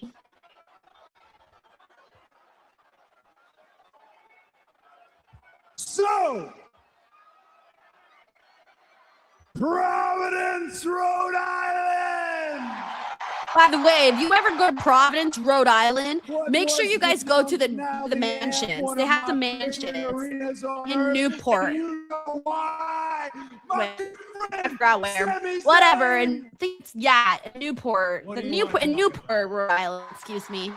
Whatever. They have mansions. Go find them. They're amazing. Could you not do this? Could you not, for 1 second, could you not be the American Nightmare? Can you just be Cody for 1 second? Damn, he told them turn off the corporate persona. So we can have an earnest and honest conversation here. Cody, it seems like there's been a bit of a pattern developing here for the last few months. A series of, let's call them, misunderstandings. A situation where I find myself helping you, and over I find myself paying the price for it. I hear that. Mr. Keshat, I think it's July. I forget. I think it's July when it goes back to 2 hours. I don't remember exactly. I know I did a whole video on it, and now I can't even remember when I actually went. What I actually read, don't remember. Cody, you made me feel like the worst person in the world a couple of weeks ago when Gunther was choking you out, and I let it happen. I turned my back. I walked away, even though, in all honesty, Cody, on that particular night, that is what you deserved, okay? I'm being honest. You said you got what you got. You got what you got. But last week... Oh, thank you, Dawn. She says June 26th is the last 3-hour show for the next for the remainder of the year. Thank goodness. I do right by you. I help you. And how does that night end for me? I still end up flat on my back, and you're standing tall. And Cody, this keeps happening over and over. So at a certain point, I have to ask myself, is this an accident? This is starting to feel like a lover's quarrel between Sammy and Cody. So I want you to just tell me. I don't even know if I know what the argument is anymore. They lost me. I think the original argument was that Cody gets everything handed to him, right? Like, that's what started this whole thing. Like, I'm trying to remember what started everything. Like, what's the root cause here between Cody and Sammy? You're asking me basically to explain. Uncreative me says I can't remember either. Right? Like, what happened? You're one of the absolute best in the entire world. No, you're talking about accidents. These were in the confines of a wrestling match. This is competition here. And then you're asking me to turn it off? Turn it off? You called me out in a public forum, my man. You're wearing a brand new WWE merch shirt, which I believe more than you believe. Turn it off. That's what I need to do, is turn it off. And besides, you and I should not be standing here. Think about. Yeah, I remember that. I'm remembering all this. Yeah, Stone Monaculous says Sammy kept whining to Cody when he kept losing, and then he said that Cody got everything handed to him. Yeah, that I share with that was the you were root. in the ring that night. No. Hey, Cody, let's be clear about something. I wasn't just some guy in the ring that night. I was the first guy in the ring that night. Now they're just arguing about misunderstandings. And won the WWE Championship. First. I was there before Kevin Owens. I was there before Jey Uso or LA Knight or CM Punk or John Cena or Randy Orton. I was there first, even though, let's be honest for a second, if anybody had any reason to have some sour grapes about you winning that night, it would have been me, but I didn't. I was happy for you. Even still to this day, I'm happy for you. You know why? Because I am a good guy. He said because I'm nice, damn it. And they booed that. They booed that. I really was. But all those guys that I listed, how many of them are still your friends now? So it just gets me thinking, is the problem all of those guys, or is the problem you? Or is the problem Sammy? Who knows? I don't know, guys. I don't think I care about this storyline. It's been the same thing every week, man. Everything is about change, and you know that, especially here. You have to be better than you were the day before. Listen, Cody, just level with me. There are friends that are not friends no more, but are still arguing like friends. You're talking about Kevin Owens, you're talking about Randy Orton, you're talking about John Cena. I was not able to be honest with them in a way that I need to be honest with you. That's all I'm asking for, Cody. I'm here now. Just be honest with me for once. Don't talk about what? Don't be. You want me to be honest with you? You want me to be honest? I'm standing out here for this. I'm taking all this fire, listening to this BS. Here's me being honest with you. They are booing you. They are chanting, Sammy sucks. And the reason is because lately you do suck. You're whining. You're crying. I like the way Cody says suck because of his lips. It comes out differently. I like it though. I like the way he says it. You suck. You're not my Sami Zayn. You're something else. If anything, you are desperate. You suck. That was great. That was great. Let's not pretend that it's about anything between you and I other than the WWE Championship. And I owe you an apology. Yeah, just do the damn match, man. I'm sorry that I have this. But then Sammy's going to complain if he loses, too. Oh, damn. That's messed up. Why do you got to go there, Cody? Sammy. Oh, no. That slap did not. That was the cutest little slap ever. It was like, oh, no. Yeah, Spike Hunter says he really sounds like Dusty when he says sucks. Yeah. I can't even say it. Suck. I had it earlier. I lost it. Sucks. I can't do it anymore.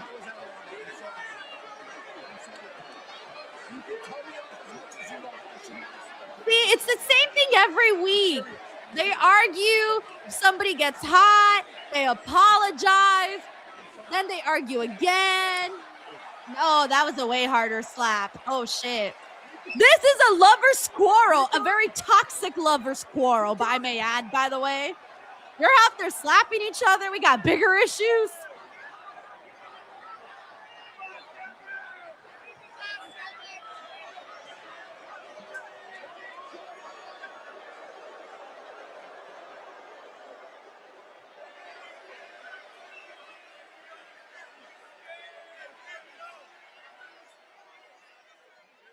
What's he doing? Hell no.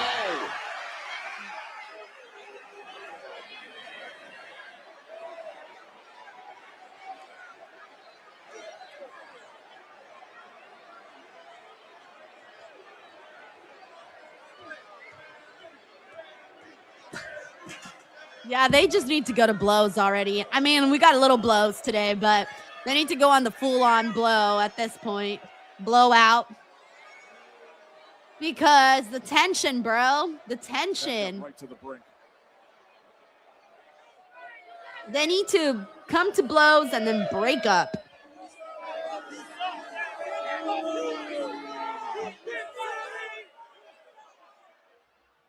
Oh, no. We got Solo Sikoa. Let's see what silly things we got right now. Solo.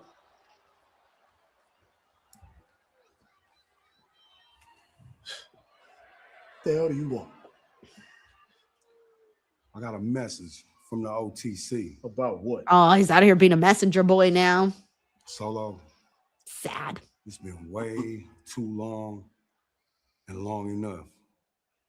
He needs you to come home.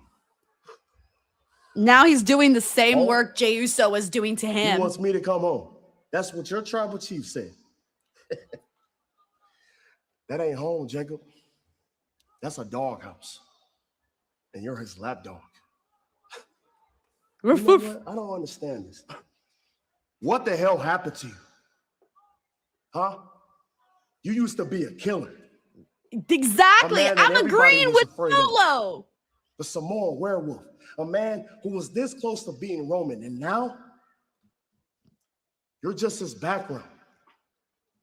Thank you, Solo. And you know I'm right Thank because you. I am still standing here and you've done nothing but come here and deliver a message from who? Mm-hmm. Your tribal chief? I can't believe it. I'm agreeing with Solo Sikoa today. Listen to me. Roman has done nothing but embarrass you, humiliated you, made you kneel down like a dog in front of the whole world and in front of our family, Jacob. And that right there, that is not how you treat somebody that you love. Yo, Solo But he showing wants me out to come today. back? I'm not going back. So tell Roman he can go to hell. Solo! I can't believe it. I Solo. understand everything you talking about. I understand where you coming from. But I made my decision already. And I'm going to stand on business. So if the OTC sends me for you, hey, Solo, I'm coming for you. Nope. Sorry, guys. Solo won this one. Solo Sikoa Okay, Jacob. finally had a good fucking tell segment Roman for once. If All he wants right. me to come back home, And y'all are hearing this from me. Me.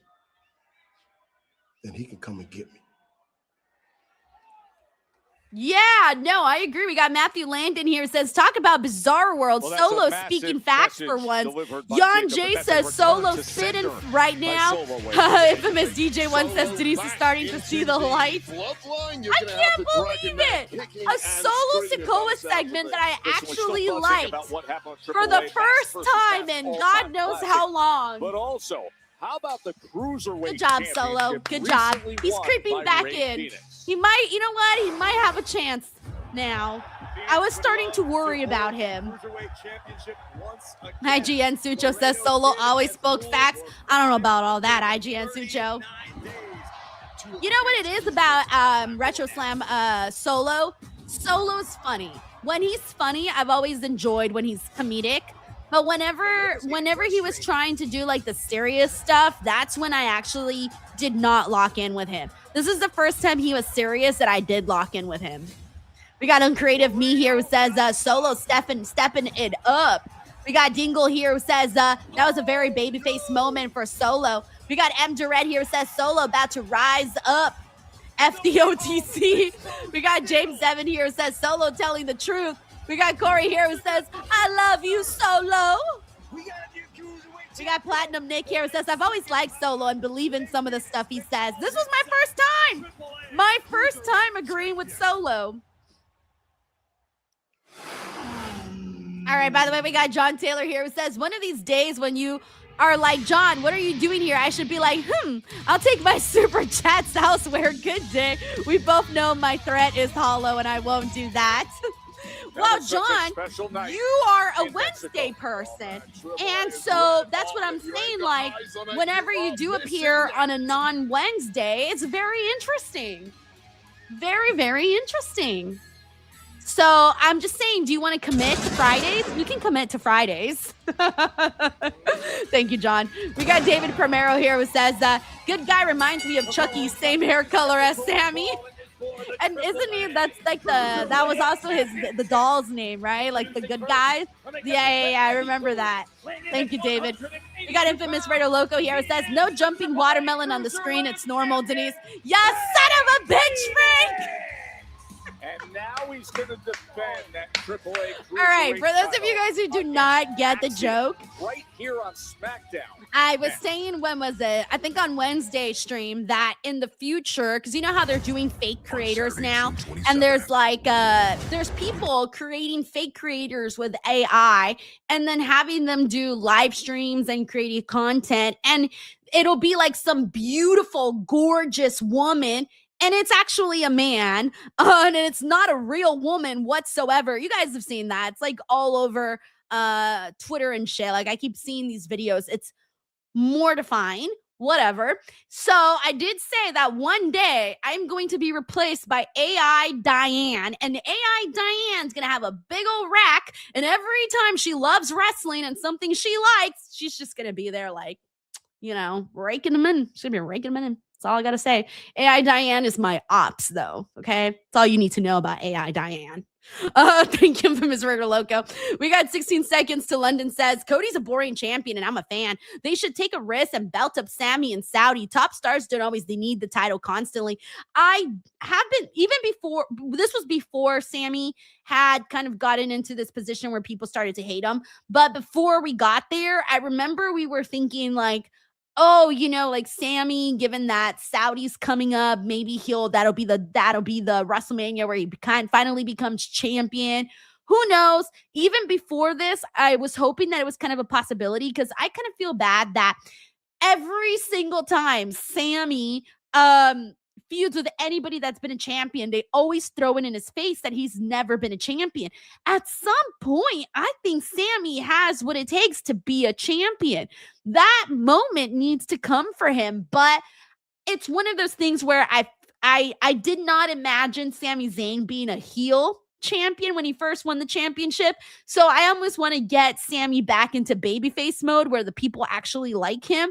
But I don't know how we get back to babyface mode. But I want Sammy back in babyface mode whenever they do, if they do decide to ever make him champion. But I would not hate that at all. But I would kind of feel bad if it does happen and the crowd's still kind of like iffy about him, you know? Thank you, 16 seconds to London. We got IGN Sucho here. It says, just like the Jets said this past weekend, Sammy did disappoint. Damn, poor Sammy. I still have faith, all right? I'm one of the last and few Sami Zayn fans out there left. We got Uncle Dunk here. Thank you, IGN. Uncle Dunk says, I have a feeling they are building a triple threat match, Gunther versus Cody versus Sammy, but I can be wrong. I would not mind that at all, honestly, because we've already seen Gunther and Cody now few times. I would not mind it if they made it a triple threat situation. I'm on board with that. We got Tracy WV here who says, oh my God, hell froze over and you agreed with Solo. Mind blown. Look, I'm going to be real with you guys. If someone does a good job, I will give them kudos, okay?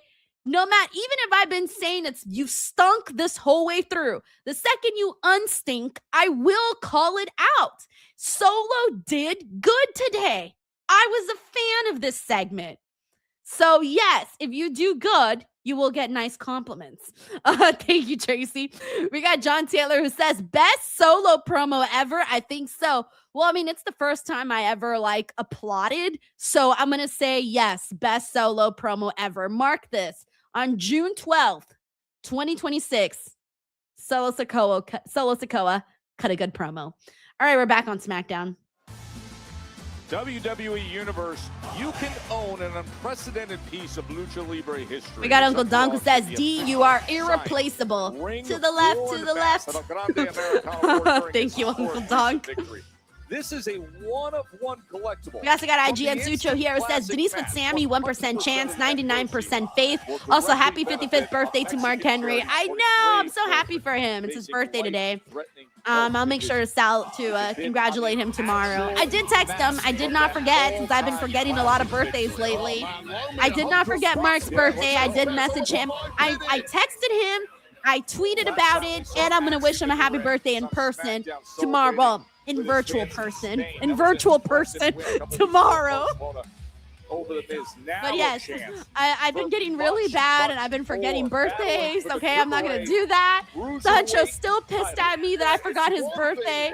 So, like, you know, I'm trying to get it together around here. Thank you, IGN Sucho. Entirely to try and replicate that level of performance here in the US against a champion. Oh wow, they scored again, USA. Phoenix, but now is your chance. Damn, what crawled up their butt today that they're out here scoring?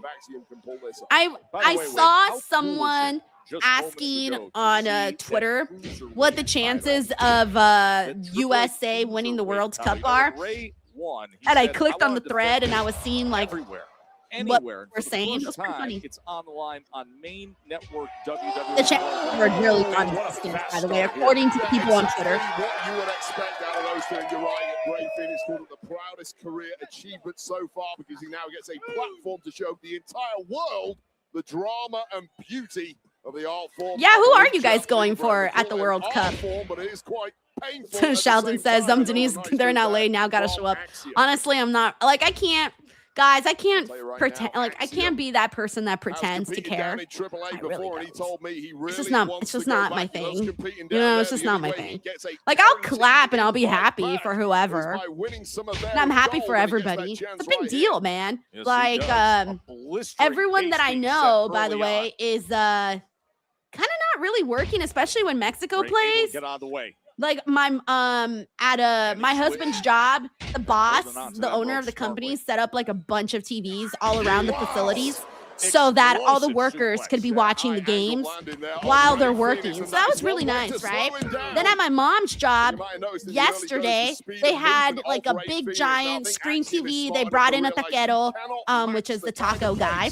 So like everyone's going all out. Like even like work people are like chilling whenever the games are on. Not like chilling, but you know, taking it easy kind of deal. So yeah. So I'm happy for everybody. He's going to try and turn this into more of a technical bout than simply high-flying lucha. You know, and some people, Wade, I think would pause on that analysis, but I think you're dead on there because they would say, wait a minute, Axiom is fast, Axiom's not speed, but stylistically, to his core, he is a European technician who just happens to have the ability to go. We got John Taylor here who says plot twist. AI Diane is shaking her, jumping up and down, raking in the super chats, but then AI glitches and it was Reg all along. All of it. You know that I have seen, I don't know if you guys seen this on Twitter too, where like there will be people that are like doing their live streams, right? But they have like filter on and then they accidentally like move and the filter leaves and it's someone really ugly. I've seen those videos too. Like I saw one woman who was posing as like a young, gorgeous girl, like super young, and then she moved out of the frame and she was like way older than like anybody expected, and she didn't look like anything of what she was portraying to look like. So yeah, man, gotta be careful out there. Axiom through the sky of Rhode Island. Ugly landing for Axiom, but it bullseyed right on the top of Ray Phoenix, and Axiom now with a major upper hand here. Oh yeah, so I was asking who everyone's going for, by the way, in the World Cup. Let's see, who do we got? We got some, let's see. We got some answers here. We got Shub Dog here who says he's going for England this year. We got Melissa Cabello who says Spain for the win. We got Corporate Gohan who says Spain as my first pick, Argentina second. Platinum Nick says I'm going for Spain. Axiom right in the center of the ring. We're going to put her away right now. We got Peter Van here who says my pick is South Africa for the win. Jaime here says I think Argentina repeats, but honestly, I'm just hoping that Iran has a good tournament. Let's see, who else do we got here? Like a long time ago in this one. Oh yeah, Joseph said he saw that video I'm talking about. Yeah, that was pretty extreme. Like, I was wondering, like, is that real? Like, was that real, honestly? Like, did that really happen? Because that's a little extreme, man. We got Reggie here says he's going for France. Mr. 100 Strong says Spain or Brazil. Henry says USA. Luis A here says Mexico. Johnny says going for the Knicks. That's funny. We got through. Goncast here says Mars. We got Joshua here says Germany will dominate. Yeah, nothing pretty about that whatsoever. John's but also clearly going for highly Mexico. effective. Orlando here says Brazil. Completely knocking the stuffing out of This WWE girl says USA or Mexico. And Cocaine here says USA and Mexico. Well, you guys know already for me. Like, I would lose my Mexican card if I went for, like, anybody else that, like, was in Mexico. Like, I'm being serious, like, dead ass. Even though I don't even watch. I really don't even watch. But, like, literally, if you're Mexican in this chat, please let the other people know how I will lose my Mexican card if I do not root for Mexico. Like, you gotta root for Mexico if you're Mexican, or else you're like, you'll get booted out, bro. Like, you will get booted out of the culture. they will kill you. Well, not kill you, obviously, but you know what I'm saying. You know what I'm saying? Like, your ass will be out of here fast. Yeah, the crowd's not really into this one, Moonlight Ritual. Definitely not.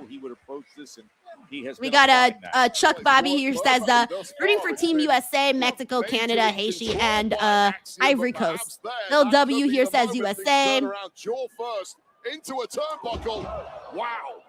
Incredible athleticism, but look at the counter by Axiom. Yeah, just when it looked like the wind was. We got Larice here says I want France, Spain, or Mexico. Bill W says Denise will be unmexicanized. Honestly, yeah, I would be. I'd be scared. I'd be like, no, I didn't mean it. I didn't mean it. You can only go for, if you're a Mexican, you can only go for Mexico. Like, I don't make the rules, guys.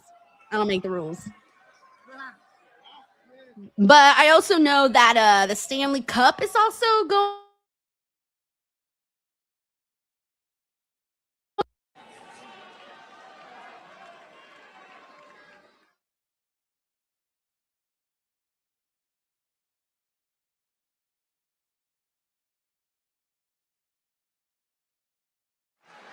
Just under 2 weeks ago, Ray Phoenix won that right there, the prize AAA Cruiserweight Championship. He did so defeating Laredo Kid. But right now, Axiom is. Oh my God, that was so annoying. Okay, hold on 1 second. That he can't out-lucha Ray Can you guys Phoenix, hear me? So he's going about it this way, Wade Barrett. You had a flying Ray If you guys can hear me, let me know. If you can't hear me, let me know, because then I gotta start all over. Was Axiom. Test. Y'all hear me? Y'all hear me? On the right microphone, by the way? Okay, people are saying my mic is out. All right, give me 1 second. I'm gonna. Oh, everyone's saying they can hear me now. I'm back now. Oh, okay. I'm good? All right, sorry. So what happened was I accidentally hit the wire of my microphone. So the computer disconnected me and it connected me to my phone microphone. And it was making a really annoying sound.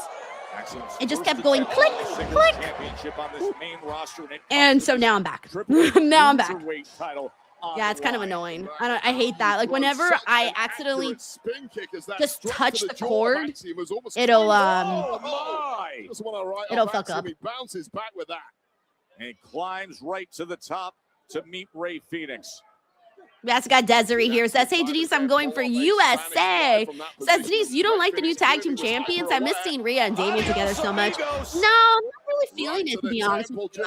Damien and our group. It just feels too random. And it feels like, well, guys, this is all we have. So this is what you're going to get, and you're going to like it kind of deal. Doesn't really feel like a real team. By winning gold south of the border.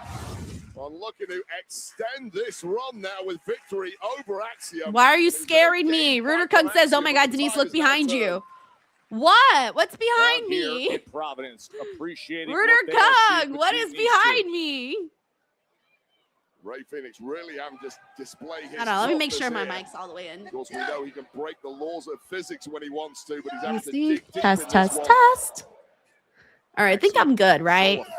Someone said it turned off a little bit. Out the back door. No, SmackDown didn't turn off. There's no one making sound. Oh my God. There's no one making sound at all. essentially turned that into a German suplex of We got sorts, Donnie and now here in the says, just drop watch the zone Sammy is segment. the Really champ. good segment. Oh, Ritter Kung says LMAO. I'm sorry. Wanted to mess with you. Bruh, I thought the fucking Llorona was behind me. Dude, I was about to start running. I was like, what's behind me? What'd you guys see? A spirit? Victory. I could go in for the kill shot here.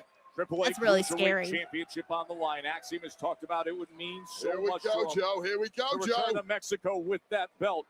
Could he hit? Oh, but instead, went for that golden ratio.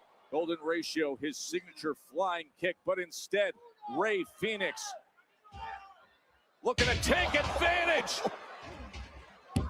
Could this do it? No. A modified brain buster there, almost getting the job done for Rey Fénix. A really high landing on the back of the neck. Look at this. No way to protect yourself if you're Axiom there. Just gotta hope and pray. Platinum Nick says Leo Rush. Imagine you just see Leo Rush right here in the corner. He's like, I'm fine. I'm fine. I'm fine. So many Bruh, that would be so scary. To the 1994 Royal Rumble and Backlash 3 times, and now this loaded card of Friday Night SmackDown. Like two trucks running into each other, but neither man giving any quarter whatsoever. Great respect, head to head. Oh, he's got the armbar. Extended too. Oh, Wes Watcher says, the crowd sucks, or does this match? I don't feel like this match sucks. I just don't think the crowd cares. That's what it is. They just don't care. Boom right into the turnbuckle. Just J6 says, can WWE go back to Europe? Yeah, you can tell. As you can tell, we're back in the USA. Given the difference in chance. From Rey Fénix. Ty B.N. Jones says, don't look back, the curse of La Llorona. Bruh, I'm home alone right now, so like, y'all need to stop or else I'm gonna get scared. Fighting on with gold on the line. Ooh. Now trying to get up to that rope to meet. Yeah, unfortunately. Yeah, we got Gold Wolffly who says the crowd is dead for this match. Super dead. Like dead. Built different to the rest of us. Unfortunately. What the hell are you doing? Balance the Spanish fly. Okay, they popped for a Spanish fly. Yeah, like this match, Xeno Hour says is really good. I don't think it's bad at all. Pulling off the most acrobatic move. We got Platinum Nick here says the crowd ain't good at all, man. This match has been good so far. Yeah, like this has not been a bad match. But for how much longer, Joe? Triple A Cruiserweight title match between Rey Fénix. 13 days ahead. Another spinning animal kick. Axiom just looks like a dead body propped up in the corner here. And again. And now he's got him in position. Could he possibly set him up to defend with the Mexican Muscle Buster? Rey Fénix. I like how for the Mexicans, they add Mexican for everything. Like, if a white person did it, it's just the Muscle Buster. You know, if any other race does it, it's just the Muscle Buster. But if a Mexican does it, it's the Mexican Muscle Buster. For example, the Canadian Destroyer. Anybody does it, they call it the Canadian Destroyer. But if a Mexican does it, they call it the Mexican Destroyer. What is that? What is that? Anybody notice that, by the way? Pretty soon they're going to be like, oh, the Mexican clothesline, the Mexican super kick, the Mexican cannonball. What are we doing? Anyways, Rey Fénix fucking won, by the way. Nick, I fought long and I fought hard, and I'm here to let you know that I made a decision. Ritter Kung says, Viva Mex, cause Viva Mexico, So cabrones. obviously, for this to go down smoothly, I need somebody that is watertight with the rule book, somebody with an advanced level of experience. But then I also thought I should take the human factor into consideration. And I think what I need is a guy with the heart at the right place. A good guy. What are we doing? Maybe the last real good guy. Sammy? All right, My that's what decision- everybody was thinking, right? For my title match. Yeah, Brian here next says, I week told you, with Sammy. Cody, the referee for that match will be none other than Sami Zayn. I hate special guest referees, but I guess this will lead to the triple Make threat. it happen, let's. Mr. 100 Strong says the Mexican attitude adjustment. That's funny. And I was noticing for a while, whenever they started saying the Mexican Destroyer, I was like, bro, I was like, huh? T-Willie. Like, you never do that for anybody else. Oh, in the boat. The 803 guarantee. We will hear from the United States champion next. Oh, man, I had forgotten about what's his face. Not Trick, the other one. What's his name? What's his name? What's his name? I forgot his name. I forgot his name. What's his name? His friend, his little sidekick. Oh my God, I forgot his name. Get my passport. Oh my God, I don't remember his name right now. J6 says the Mexican Boston Crab. Zeno Howard says the Mexican sharpshooter. Bitch, I'm dead. That is so fucking funny, man. That's it. I'm gonna start every time any Mexican goes in there. I'm just gonna be like, look at him go. He's doing the I don't know. Can't even think of no moves anymore. I'm done. Lil Yachty, thank you. I was like, what the fuck is his name again? I knew it was Lil something, but I'm like, what is it? What is it? I'm sorry, I kind of forgot about Lil Yachty, excuse me. Okay, this one wins it. This one wins right here. The Mexican Irish Whip. Amazing. Oh my God, James Evans says the Mexican clover leaf. Yo, Dead Man here is, hey, what up, dude? He says pretty soon they'll be announcing the Mexican figure 4. Bro, that's funny as hell, man. Oh my God, Zeno Hour, the Mexican made in Japan. All right, that one's probably the best one. The Mexican made in Japan, the Mexican Irish Whip. Those are probably my 2 favorites. Oh my God. Who else? What else is a funny one that has like a name in it that would just be hilarious? Oh my gosh. Oh, do I still have my book of moves? Hold on. I think I might have gotten rid of it. I had a book of moves, and I don't think I have it anymore. Or maybe I put it away somewhere. Dang it. I don't think I have it anymore. Aw, man. Yeah, I don't have it anymore. Whoops. All right. I used to have my Mexican moves book. Not my oh my gosh. Look at me. I fucked up myself. I said my Mexican moves book. No, it was literally just book of moves of from A through Z, and now I lost it, so now it's gone. Oh yeah, this one's good. James Evans says the Mexican Russian leg sweep. Oh man, I can't. Infamous DJ1 says the Mexican F5. Larice Johnson says the Mexican crossroad. It's crossroads. Oh my God, I can't even right now. I can't even. James Evans says the Mexican sister Abigail. I can't. That's hilarious. Oh my God. Deadman says the Mexican German suplex followed by the Mexican tornado DDT. Yo, what the hell? Shelton says USA hit another goal? Damn. IBN Jones says the Mexican frog splash. Honorary Ooze says the Mexican tribal chief. James Evans says the Mexican choke slam. Oh man. Deron Kincaid says the Mexican swanton bomb. Cyclops better than Wolverine says the Mexican Samoan drop. I can't. Oh my God. I can't. That is so funny.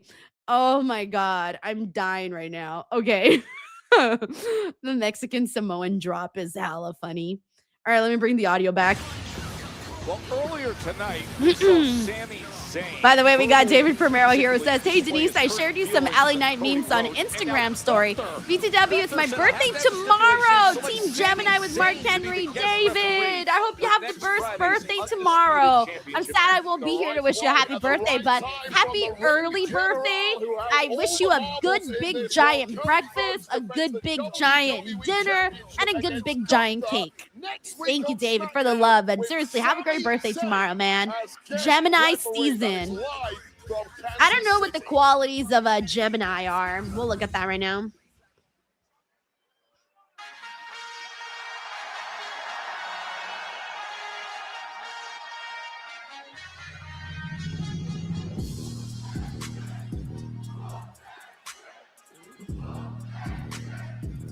It says that Geminis are the most curious sign in the zodiac.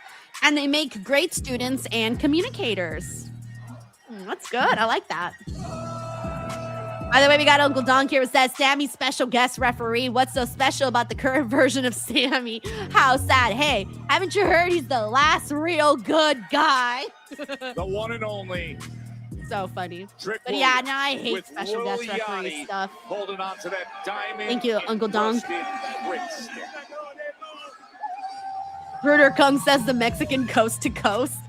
Joel here says the Mexican RKO. Brandon says the Mexican springboard. Beecham says the Mexican spike. James says the Mexican Superman punch. That's so funny. Matthew here says, oh, that's cute. It's a little kid with the white coat. Oh, man, That is so doing cute. it right. Matthew says the Mexican death grip. Coolest man on planet Bruder Earth Kung until I says saw the that one-winged Mexican. Accompanied by Grammy Award nominee. Oh, man.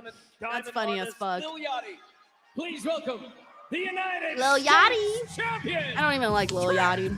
Williams. Trick Williams and Lil Yachty and the trick stick in hand. The 40. Johnny Magic says the Mexican poison mist.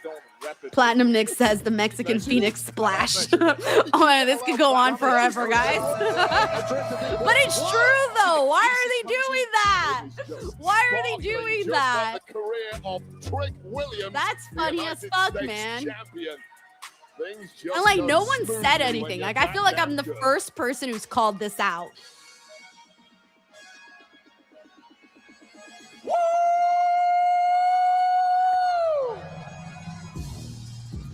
How y'all feeling tonight?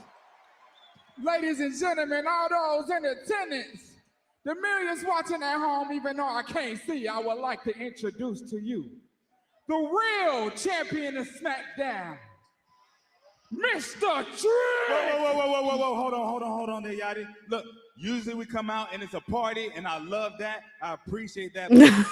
Reggie says, I noticed, but I never acknowledged it. I got to get off my chest. Reggie's like, is it safe? Is it safe to say something? With Trick Williams. What you mean you can't do him like that? Oh, man. Look, I feel what you're saying right now, but at the King of the Ring tournament last week. What about the King of the Ring tournament, man? You know Dominic Mysterio cheated you last week. We done talked about this. But it's not about that. What is Yachty, happening? because the truth is that I lost. He's not delusional. That's good. I don't like it. It didn't feel good. But the truth is, in some weird kind of way, it kind of woke up something in me. It kind of brought a fire in me that I ain't felt in a long time. It made me want to step my game up and bring SmackDown to new levels, new heights. New Heights. People Shout out always to the New asking Heights around podcast. here, I see you tweeting. Who's going to be the man now? Who's the man carrying the brand? Well, let me break it down for you. Trick Williams is the leader of the new school. That's right, baby. That's right, baby. And the fact that I lost that King of the Ring last week tournament, it truly pisses me off. It makes me want to step my game up. It want to show the people exactly who I am, what I'm capable of. So let me tell you who I am, everybody. My name is Trick Williams, and I'm still the United States champion. Right. I'm still Hollywood Trick. I'm still Mr. Lemon Pepper Stepper. Never mind who you thought I was. I'm Trick James, bitch. Trick James, bitch. And that's why SmackDown, baby, you're going to give it to him good. This is the revolution. Okay, we're gonna get a little promo off with Ricky and Trick. All right.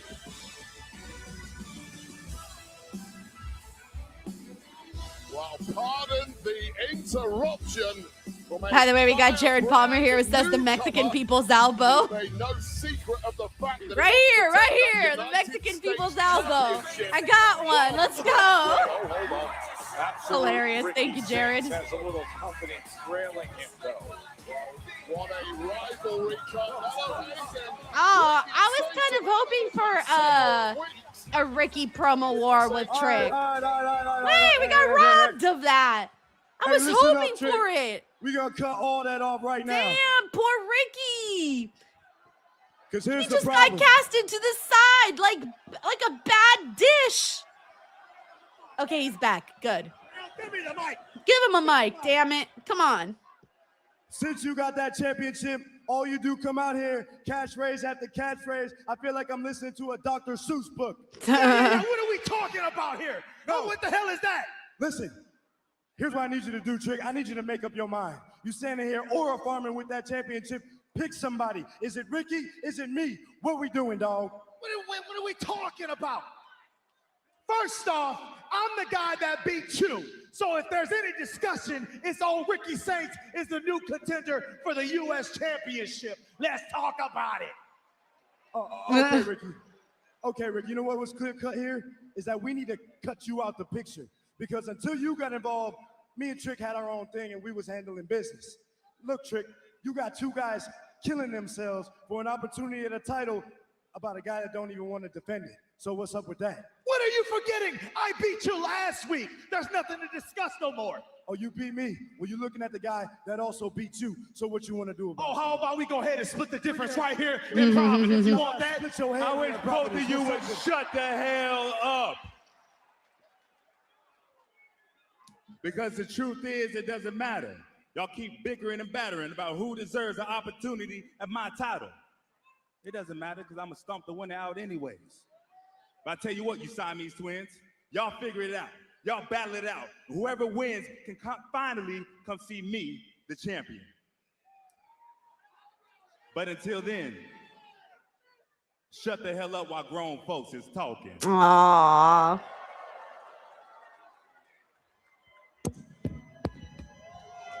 I thought they were going to beat up Lil Yachty too. I was like, they should go after Lil Yachty as well. Between these two are tied at 1-1 in wins, to be clear. They have been going back and forth, dirty Diana. Cyclops Brother Wolverine says, who will Trick give the rose to tonight? Platinum Nick says, let's just make it a triple threat already. Oh, and Trick is back in the ring and just cleans it up. Trick got a stray one there. Yeah, I think that'll be fun if they do a triple threat. I'm with it. Yeah, tricky bookend on the Crescent City Charmer. Tricky. He's the champ for a reason, the way Trick Williams sees it, regardless of who gets that title match. I want to know how Lil Yachty got this job. You know what I'm saying? Like, was this Trick's idea? Whose idea was this? Have they said? Like, guys, do we know? I'm here with Is it out there? Keys and Royce, who are moments away from going to a King of the Ring tournament match against three incredibly accomplished competitors. How do you approach opportunity of this magnitude? Nope. Let's see if Solo goes 2 for 2 today. He could undo everything he just did. Already is, but I need you to listen to me. Poor Solo. All right. All right, let's see. The bloodline is here. The same bloodline that's been running this place for years. The bloodline that I was in, okay? I know what they're doing here. I know what type of play they're going to run.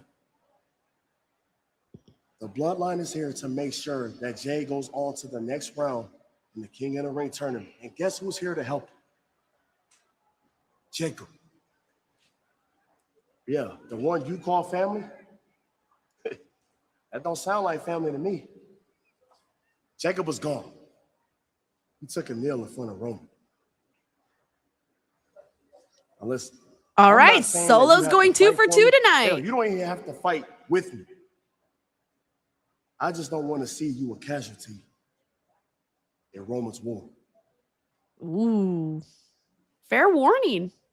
All right, good job. Solo went 2 for 2 today.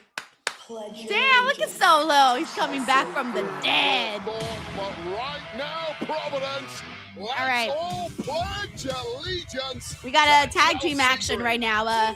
The Baddies versus Chelsea Green and Piffy. Also, I'm not really sure if we're calling them the Baddies, but I'm calling them the Baddies.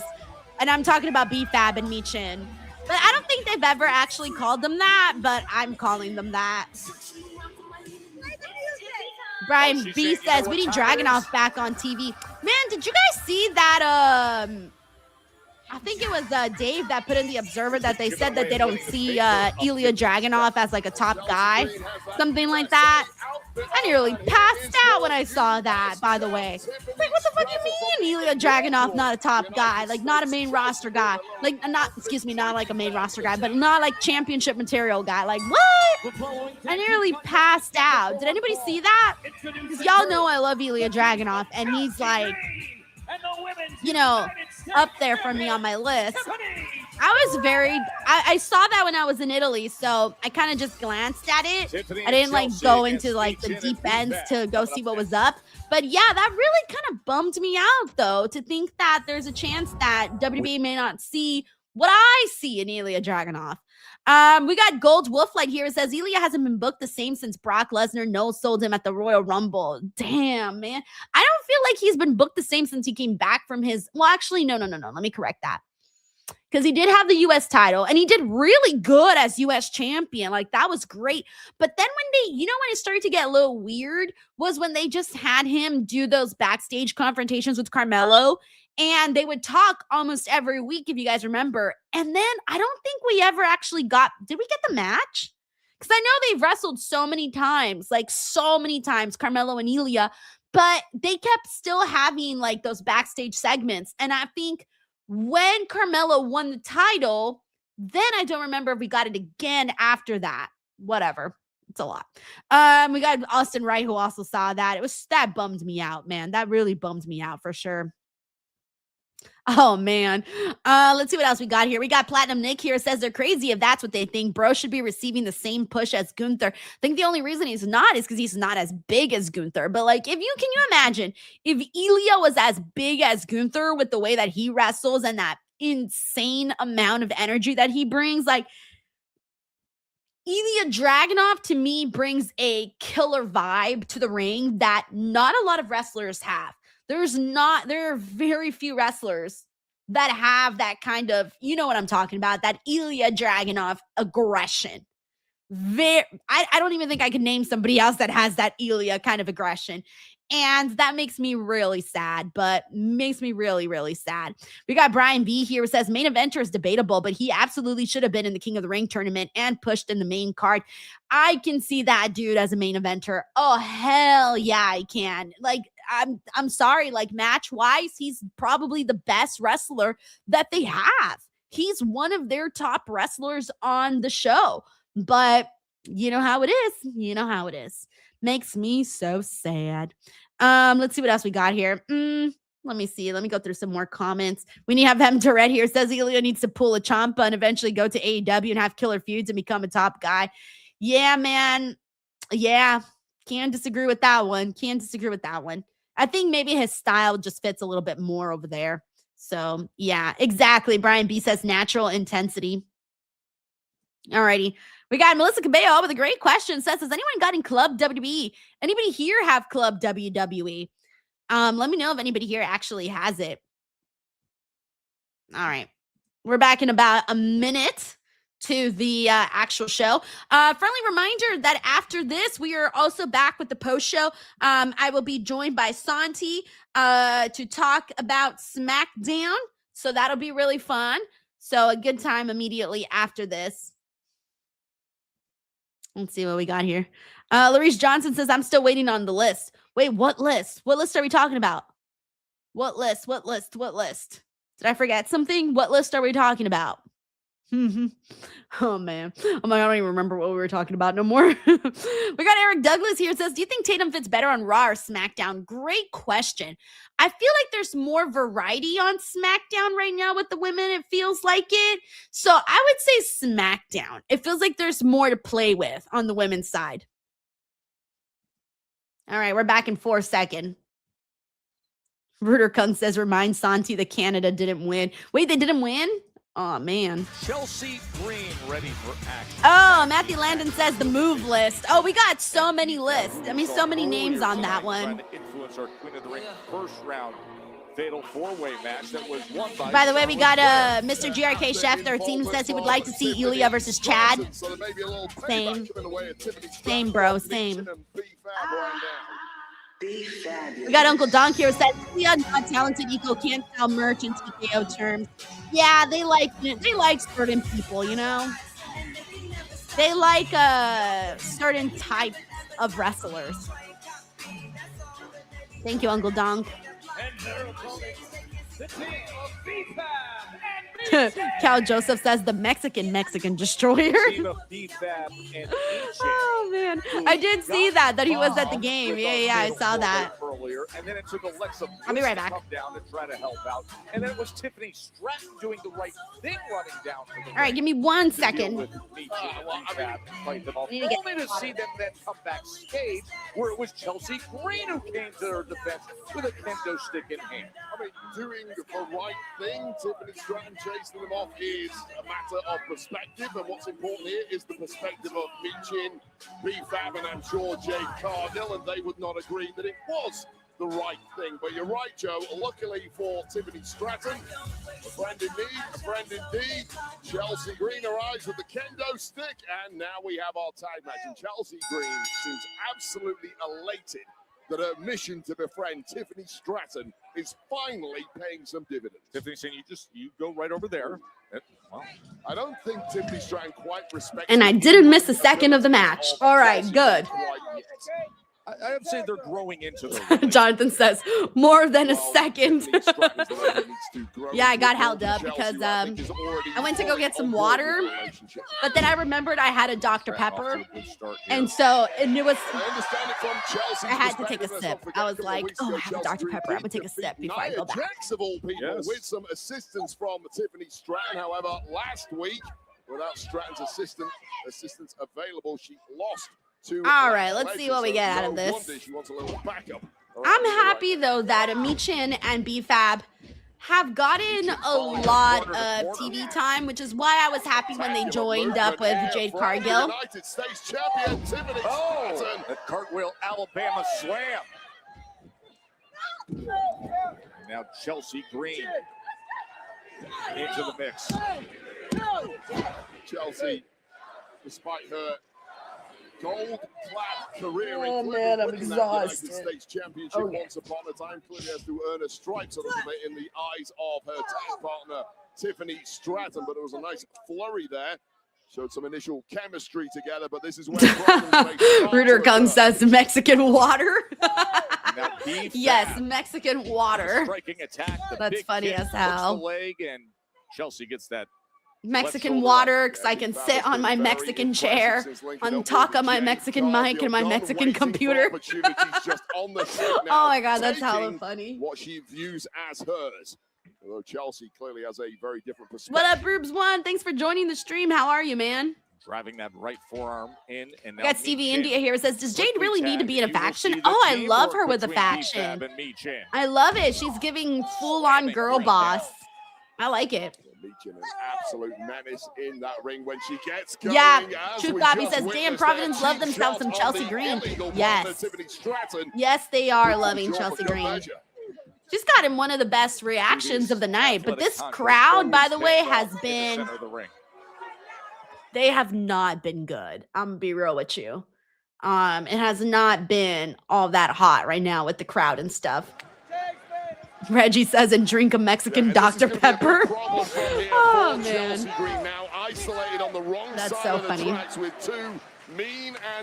After this, I'm going to take a Mexican shower. And then I'm going to take a Mexican sleep. Bro, I'm dead. I'm so dead. That's funny as hell. She's draped over that middle rope, and long legs of BFAB with all that leverage against the back of Chelsea Green. Desperately needs some assistance. We got Uncle Donk here who says, I want to see Chelsea be taken more seriously. She's low-key a good talent. Honestly, Chelsea's doing a great job, man. Like, she's been hanging in there. She's been consistently on TV. Even when she was injured, she didn't lose no TV time, really. She was still on TV having funny as hell segments. She's definitely just constantly... She's very scrappy. She finds ways to make things work. The midsection.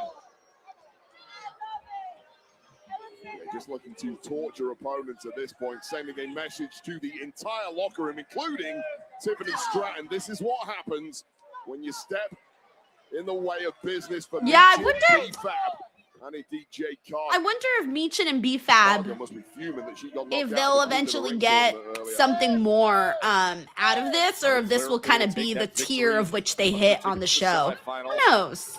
Now just a ground and pound moment. Talking about punching tickets, punching some faces to the Street Fighter herself. B-Fab getting business done like nobody else can. But I think once they get some, So desperate oh to get out of that Jesus, corner. Long that leg kick from that B-Fab just gave Chelsea, I liked it because B-Fab is really tall, so she's got that really long leg, you know? Knows full well how to use them. Very difficult to We got defend Rubes one here yourself says, love against some of Chelsea, the the hardest range worker as out you know there. from She the works so boxing hard. And you know what it is, I think about Chelsea, is that she's been through, like, she's been through it, you know? Now here comes She Michin again. was in WWE. She kept getting hurt. She wasn't getting opportunities. She loses her job, and she goes back out there. You know, she makes the rounds. She goes everywhere. And Chelsea Green is going to feel it. I think that now, because she's kind of seen that side of things, she's already been in a place where she kind of, you know, lost everything, and she's managed to make it work, right? So now that she's in WWE, I feel like she's more fearless than she was the first time around, because I think now she realizes, like, what do I really got to worry about? Like, I'm just going to go out there and do me and take every opportunity that I possibly can. Why? Because she's already been on the other side. Like, she's already been on the, hey, I lost my job side. Hey, I was injured multiple times side. All of these things that happened to her and all the things that she had to go through to eventually get to where she's at now.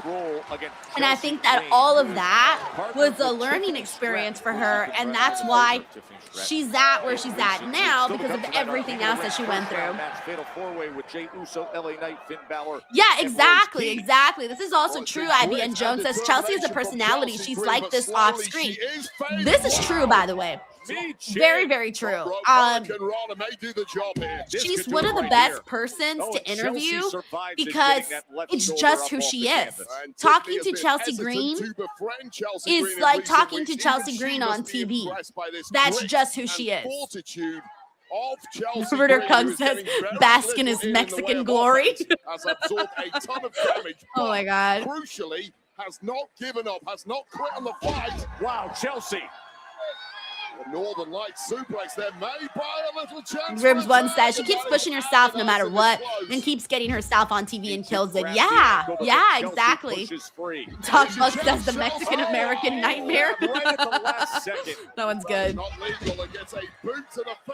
So yeah, that's why I feel like Chelsea has the kind of attitude and confidence that she has now. Like, I wish that I could be more like Chelsea Green, where Chelsea Green is fearless, bro, and she just takes opportunities and she just does shit like that. Honestly, like, I've listened to her talk about that stuff, and I'm like, damn, bro, she's fearless. It takes a lot of guts to be that way. You have to make this tag, Chelsea. Oh no, Jade. Jade Cargill arrives ringside and pulls down Tiffany Stratton. And the referee did not see a thing taken away by B-Fab. Well, that was the opportunity for Chelsea Green. That's a little payback from Jade Cargill after Tiffany Stratton got involved in a Queen of the Ring match earlier. B-Fab ran right to her knees and then out of the way. Oh, looking for a prettier, and delivers it. But here's the legal woman, Michin. And Michin right back to business. Styles clash. Wow. Oh, damn. Big win there for Michin. Here are your winners, B-Fab and Michin. That's been like one of Michin's biggest wins in a while. I think her last big win was probably when she was competing against Chelsea for the U.S. title. That was a while back, though. Center of the ring, Tiffany Stratton and Jade Cargill going at it. Yeah, there's been growing beef between these two over the past several weeks, but it's 3-on-1. Chelsea Green is already wiped out, and Tiffany Stratton is now getting mugged by this trio. This is a hopeless beatdown now, as the three of them have her surrounded, and she is jaded. Jade Cargill just wiping out Tiffany Stratton. Uh-oh. There's some real personal animosity between Jade and Tiffany Stratton. And Jade may well have suddenly got designs on that United States Championship. I mean, if you want to hurt your nemesis, what better way to do it than to take that gold away from them? Of course, Jade Cargill was ousted from the Queen of the Ring tournament earlier tonight. Charlotte Flair was able to advance with that victory. Tiffany Stratton did play a role there. Thus, We got Rooter Kung here who says, what is one male wrestler, one female wrestler, one tag team you would want to see get a chance to shine and play out like Los Grandes got to? Ooh, that's a great question. Minnesota. Charlotte advanced earlier tonight. Last week there was serious tension. Kiana James. You know what? Screw it. Put Ilya Dragunov under a mask. I'm just kidding. I'm just kidding. Don't do that. Don't do that. Who would I want from the men? Let me think. Who has a style that I think would go very nicely there? Who do I like? Who do I like? You know what? No. For Raquel Rodriguez to hit the Tahana bomb. I was almost because he's on the forefront of my mind right now. But you know, I can kind of see like either Ricky or Carmelo. Maybe more so Carmelo. Carmelo could kind of do something there. I don't know. I can see it. I can see it. For the women, I would say, God, there's so many options. Jesus. I'm here with Kiana James, and Kiana. Let's see what Kiana has to say. You had a client, my friend. For the women, maybe Roxanne. And I know it's just juicy gossip for you, Kathy. No, but for Raquel. me, it's Raquel. my I changed life. it to Raquel. I did everything for Julia. I secured her matches. I made her champion. She needed me. And the one time I asked her for help, she's useless. Okay, here we go. I needed your help with English, with contract, not with being a fighter. That's who I am. And I didn't need you for anything. Damn. I was the name. You used my momentum. I eclipsed you. Oh. Yana, my English is better now. So I finally have the words to say. I like how she had no words and just slapped her. I was waiting for the words. I thought she was going to say like, F you, Kiana. No, she just slaps her. That was a better slap, by the way, than what we saw Sammy give Cody.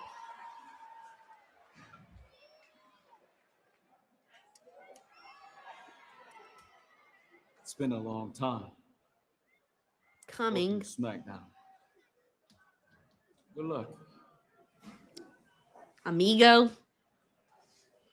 Finn Balor and the King of the Ring. It's the Mexican demon, Finn Balor.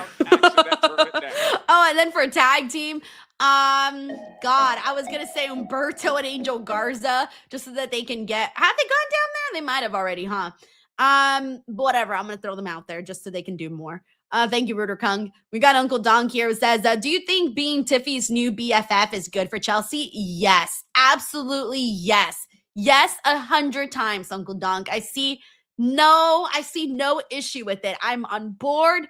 They're funny as hell. They look good together. And I think that if they have like more funny little segments and things like that, it'll be even better. So yeah, no, I'm 100% on board. Thank you, Uncle Donk. All right. In the meantime, though, let's see what else we got in here. Let's do we haven't done an acknowledgement segment here just yet. So if you're in the stream and you have not been acknowledged today, this is your chance now. Oh, no. Oh, here it is. I was like, where's my little Roman Reigns thing? There it is. There's Roman. If you have not been acknowledged, throw the ones up in the chat. This is your time to get a shout out here on the stream, whether you're watching on Twitch, on YouTube, on Kick, on Twitter, wherever it is that you're watching. Now is the chance. Oh, yeah, thank you, Platinum Nick. So then I guess not Los Garzas, because I was remembering, I was like, I feel like they did something there, didn't they? So tag team-wise, who else is left? That's the question. I don't even know who else is left. Hank and Tank? That's terrible. All right, let's see who do we got in here. Hey, okay, let's kick this off. We got Tez, our good friend Tezzy Tez in the building. How are you, my man? Thank you for being here this Friday night. We got Johnny T. What up, Johnny? We got Mark Jaramillo with us today. We got Yashiro. What up, Yashiro? We got Melissa Cabello. We got Reggie, who says acknowledge the Mexican tribal chief. We got Bill W. from New York with us. Shout out to David E. Banks, who's here as well. We also got Otto. We got James Evans. We got Haquan Champion. What's up, dude? We got Rubes 1. Clown says you should change it to your AI husband, Jacob, since he's thrown up the 1 now.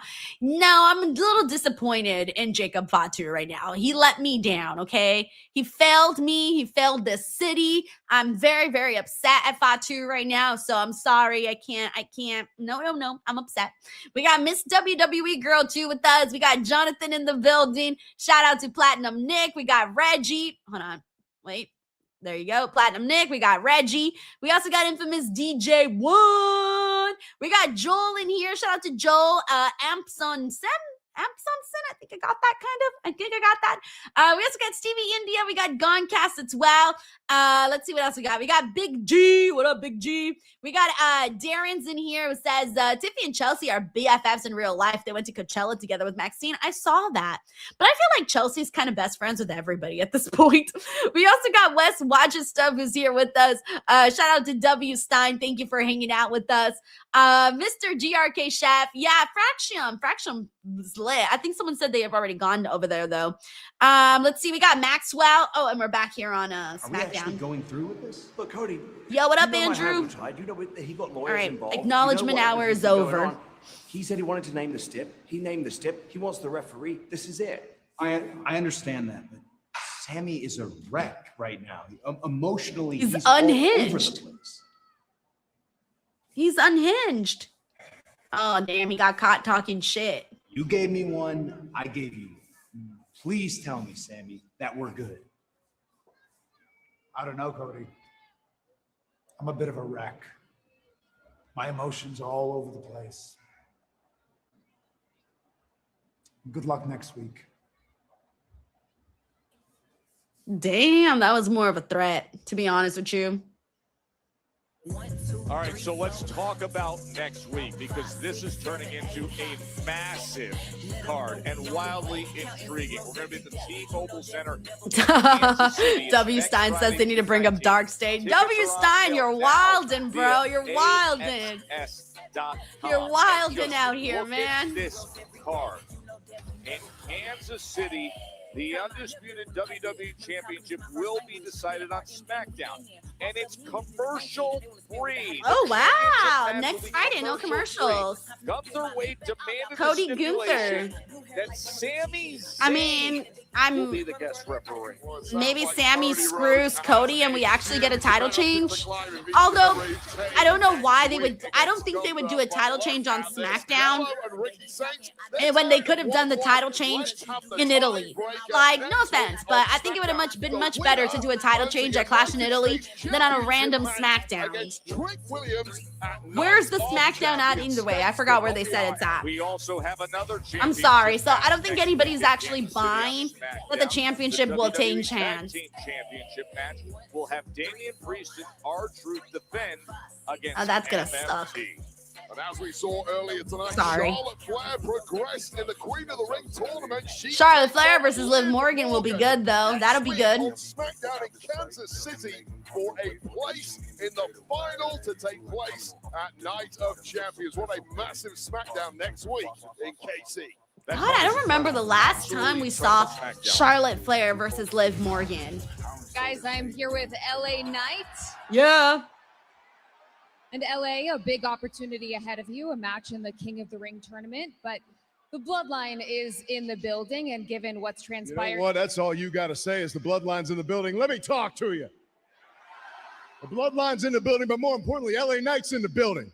And what that means is we're looking at, didn't I call this? I think I said all the Bloodline's going to show up tonight. I wouldn't call myself Nostradamus, but we can go ahead and call me LA Damas. Matter of fact, we can call Roman Reigns Nostradamus because he was the one saying He's the one saying that, oh no, Jimmy's going to do it by himself. Yet here's Jacob, here's Jimmy. I'm sorry, it's Jay that's going to do it by himself, right? I don't know. It's easy to get them mixed up. But the bottom line is this, it's Jimmy, it's Jacob, and now they're trying to get Solo back in the fold. Oh my God, I can't wait until you got both Jacob I'm tired of Solo LA Knight talking about barefoot back in the bloodline. Bro, let it But go when it comes already. down to is, I'm not going to make any promises because when you look at what's going on out there, I have insurmountable odds out there. But what it comes down to is this. If I can defy the odds by the grace of God, I'll be wearing that king right to the front door of Roman Reigns, and I will stomp him out. Yeah, with everybody saying L.A. Knight. Yeah. See? Bruh, if I gotta hear LA Knight complain about the bloodline one more time, I'll lose my mind. Damn, bro's having the best time. Oh, shit. Oh, man, that fan is having the best time with Jey Uso right now. Oh, shit. All right, who else noticed that fan that was having the very best time with Jey right now? Like, I almost feel like he was like, I almost thought he wasn't going to let Jey Uso continue on. That was funny.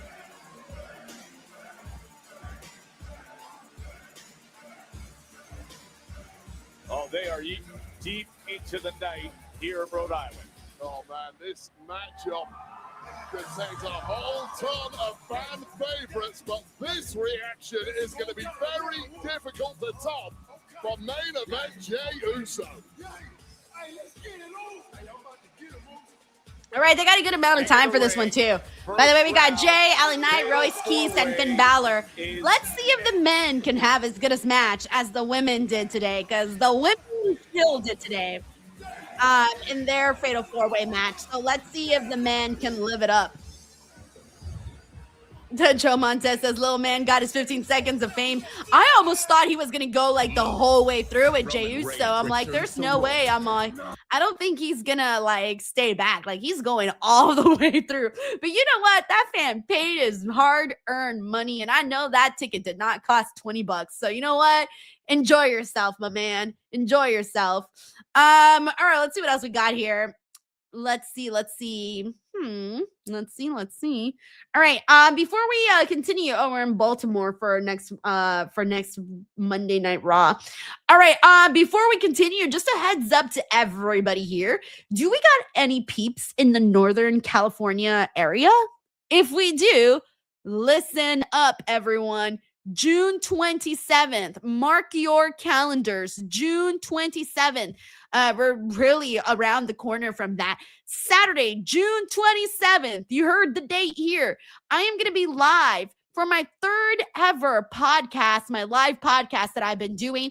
And I'm going to be live with none other than Harley Cameron. AEW's Harley Cameron is going to be on stage with me. We're going to do an awesome, in-depth interview and also do a fan Q&A. Fans get to come up and ask questions to Harley. It's going to be so freaking fun. This is the third show. I'm so excited. The first one I did was in LA in Revolution for with Willow Nightingale, excuse me. The second show that I did was in Las Vegas, and I had CJ Perry, Shotzi, and Mackenzie Mitchell. And now my third show, I have Harley Cameron. So I'm so stoked about it. For any of you guys in that area, I'm going to be at the Rooster T. Feathers Comedy Club in Sunnyvale, which is very close to San Jose. It's like a 20-minute drive from where AEW is doing Forbidden Door. And it's the day before Forbidden Door. At 3:30 is when the show officially begins. If you purchase VIP tickets, though, doors open at 2:00, and then I do like a kind of like a pre-bonus podcast at like 2:30. So, it's like a VIP Q&A session. It's really, really fun. And then we get into the actual live podcast show with the main event guest. And then afterwards, I do a special meet and greet with all the VIP people. Afterwards, you guys get a picture, signed 8x10 with me. It's so much fun. You can get your tickets over at roostertfeathers.com. Again, that is roostertfeathers.com. The link is in the description of this video, Or you can also head on over to my social media pages and you can check it out there and you can get the link there. Again, June 27th, roosterteethfeathers.com, me and Harley Cameron. Yeah, I hope she brings Minnie Monet, by the way. I really, really hope she does. I don't know if she will, though. Maybe I should bring it up to her. We'll see. We got Rooter Kung here, says, with everybody glazing, Sancho Knight. See?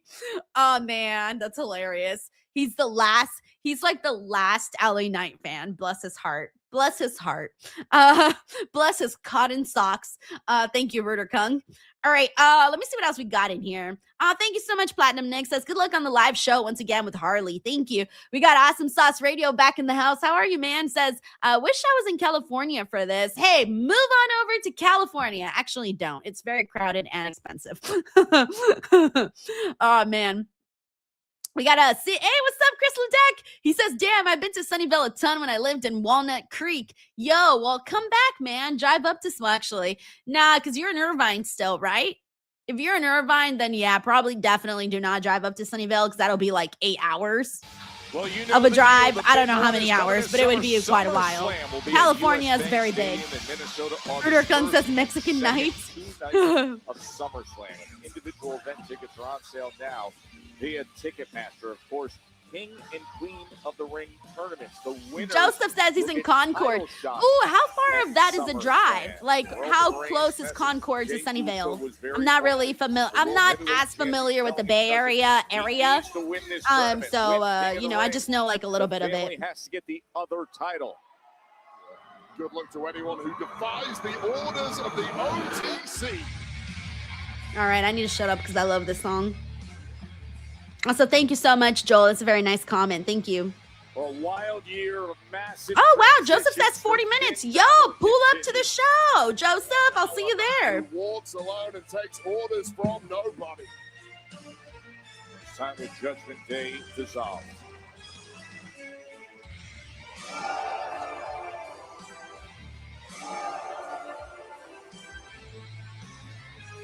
This song hits like crack.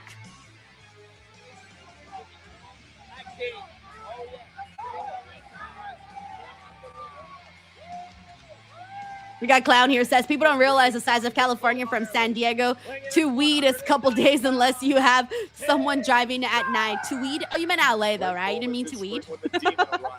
No, yeah, it takes a little bit to get places depending on where you're going. Trade over to SmackDown here to pursue gold. And what a big step forward he could take in this final first round matchup, fatal four-way of the King of the Ring tournament. Oh, what an electric atmosphere in here.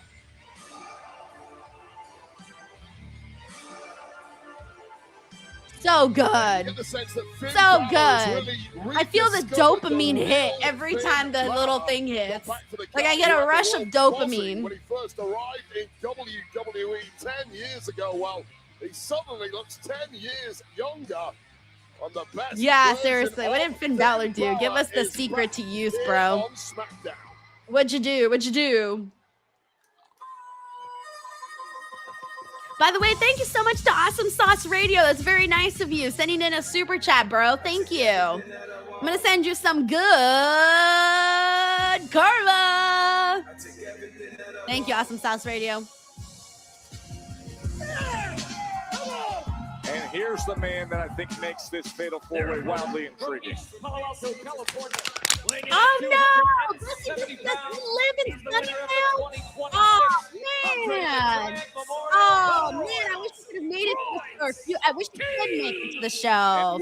But also, June 8th was your birthday. Oh, I hope you had a good one. Hope you had a good one. Let us know what you did. The complexities of it all. Here's the bottom line. Royce can stand on his own like few can. Well, I mean, I think that's probably why Finn Balor looks really young, guys. I'm gonna be real with you.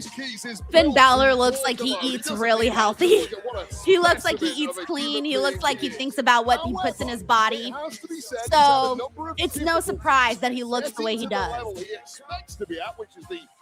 He clearly takes care of himself. Numbers games being used against him mainly by the MFT crew. So as much as he came in with the best of intentions, surely suggestion might be Big Time Baxter. Jordan Grace is injured. You know, Providence has the famed Federal Hill For restaurants, that is Ooh, Sheldon Jackson Hitting says with the goal. Says the score is 3-1. USA in the lead still. Sheldon, I didn't realize you were a big soccer fan. Sheldon's like, I watch everything. I feel like you watch everything, Sheldon. Like, I get the vibes that you're always, I feel like I imagine you with like 500 TVs, almost like a security guard. You know, when you're in those security guard rooms and they got all of those cameras? That's how I imagine you. But like, I imagine you with New Japan there, my stream here, soccer over here, WWE over here, Collision down here, GCW over there. The whole thing. We got Reggie here who says he has 0% body fat from what was said by Pat. Oh, I believe it. I believe it. That man is healthy. He eats his vegetables. They've been at each other's throats. Oh, did she? I didn't even see that. Jordan Beecham says Jordan Grace just wrestled on 10. Ooh, fuck yeah. Oh, good. Oh, nice. Joe Montez says she wrestled Julia on the main event in Europe last week. Yes! Okay, so then that means she's coming back. Cool. Good to know, because she's one of my favorites, so I'm rooting for her. I didn't even see that she was on main event. Yes. Yes. Yes. And that's why he's just different. All right, let's see what we get out of this match. We're going to find it out real quickly. Kind of raw power that took him all the way to winning the Andre the Giant Memorial Trophy right before WrestleMania. They're clearing out the field in the early going to this one. And now Finn Balor doing the smart thing and trying to chop him down, going to the legs right away. Incredibly smart competitor is Finn. Rarely the biggest guy in the match, but usually the sharpest physically. What a specimen he is, a very, very different kind. Oh! Finn Balor up and over here in Providence.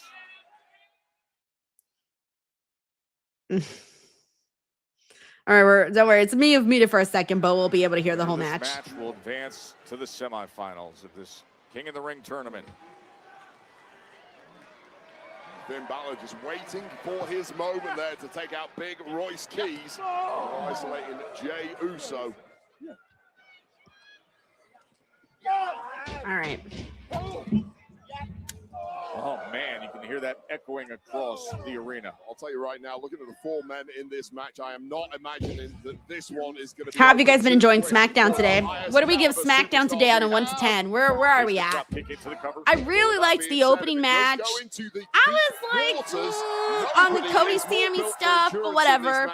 And it wasn't horrible, but it wasn't, I wasn't like over the moon about it. He really does. I liked the solo segment. I know that can't be true. What else did I like on the show? I feel like the women's opening match was really the best thing on the show. Everything else was like so-so. So I would say maybe as of right now, I would say like a 6 out of 10. But depending on how this ends up playing out, like it could be a lot better. Intercepting. Oh, apparently everyone's kind of in the same ballpark as me. I'm seeing a lot of 6s actually. Okay. Think we're all sort of on the same page. We got Dan Jackson here. Says, sub deep and married to a Latina keeps him young. That is true. And she's gorgeous, by the way. Holy shit. She's like breath fucking taking, man. Breath effing taking. All bets are off now. It's every man for himself. Yeah, for a moment, partners. He married well. Let's just say that. He married very well. Thank you, Dan. Fatal 4 rules apply here.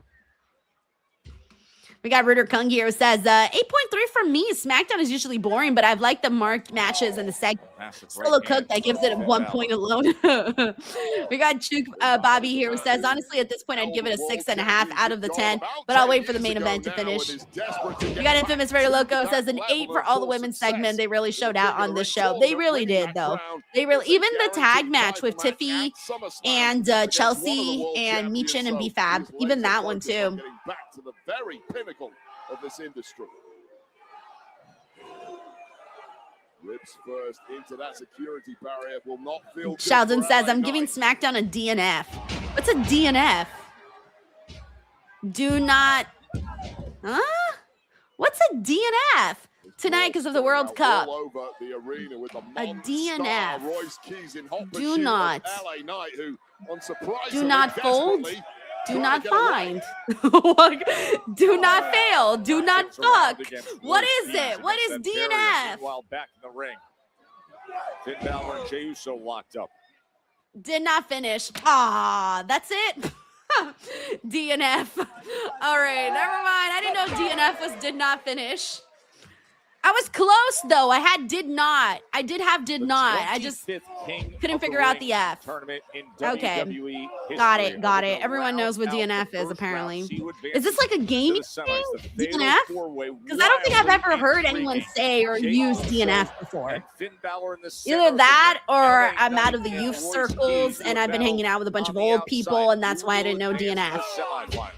I'm starting to think this is like a gaming thing.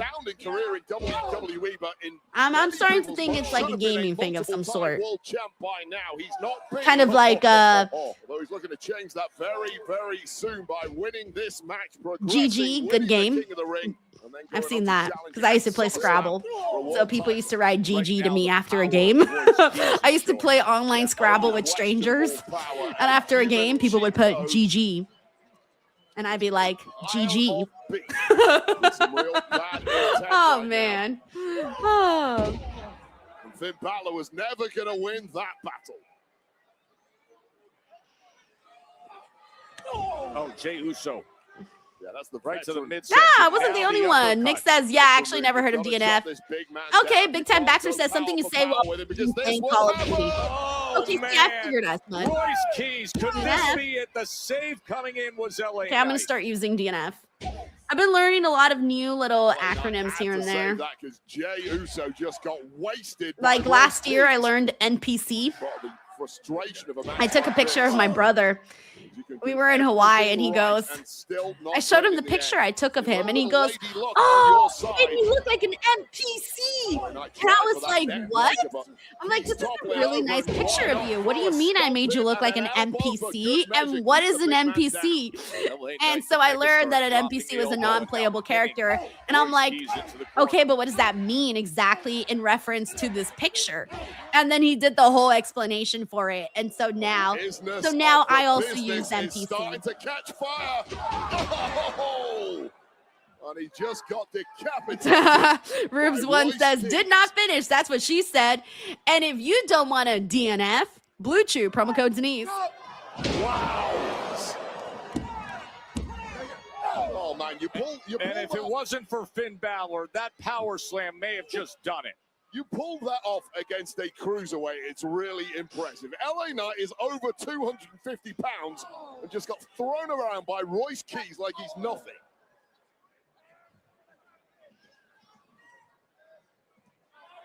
Quick movement of Finn Balor that really has been the problem for Royce Keys, although that's one way to eliminate a problem. Oh, that lower back of Finn Balor. Right to the lumbar. James says, I thought RPG and gaming really meant playing games. RPG. I don't know. Rapungi Vice? Like a Rapungi Vice? Oh, man. That's funny. Rapungi. Rapungi Vice. That's what RPG means to me. Rapungi Vice. He is in complete control. Doc Buck says also DNF is used in races. Oh, no. Nobody trains to compete against, but compete you must if you want the second rope. Avalanche. Oh, it's role-playing game, says Jonathan. Role-playing game. And a kick from LA Knight. Oh, so okay, RPG. There you go. Role-playing game. Who would have? I'm not a gamer, so I don't know these terms. I don't know DNF and RPG and another look at this. 3 levels of I don't know them. Athleticism from the Monstar himself. Low tap right to the side of the head, catching the I do know really slowed him down. I don't want to tell you guys how I know ASL though. I used to be in them chat rooms back in the day, you know, and people would be like ASL, and I'd be like, all right, here we go. Back in the chat room days. At least I knew that one. Not proud of it though. Jey Uso now. Oh, caught in midair. neutralized on the outside, and then just dropped on the edge of the apron. God, Royce Keys just a take no prisoners, no nonsense human being. Jonathan says shows how nerdy we are. Oh man. I mean, he's just tossing. That's so funny. Now. Nah, I'm done with that. KJ Master says you should play the WWE game, Denise. Nope, done with that. Never again. I'm not good at them. Oh, Jimmy's out there confronting. This is what Solo warned Royce Keys about. This is what was warned by Solo Sikoa. That the bloodline is here, and the mission is to make sure Jay has his night. Here's Solo.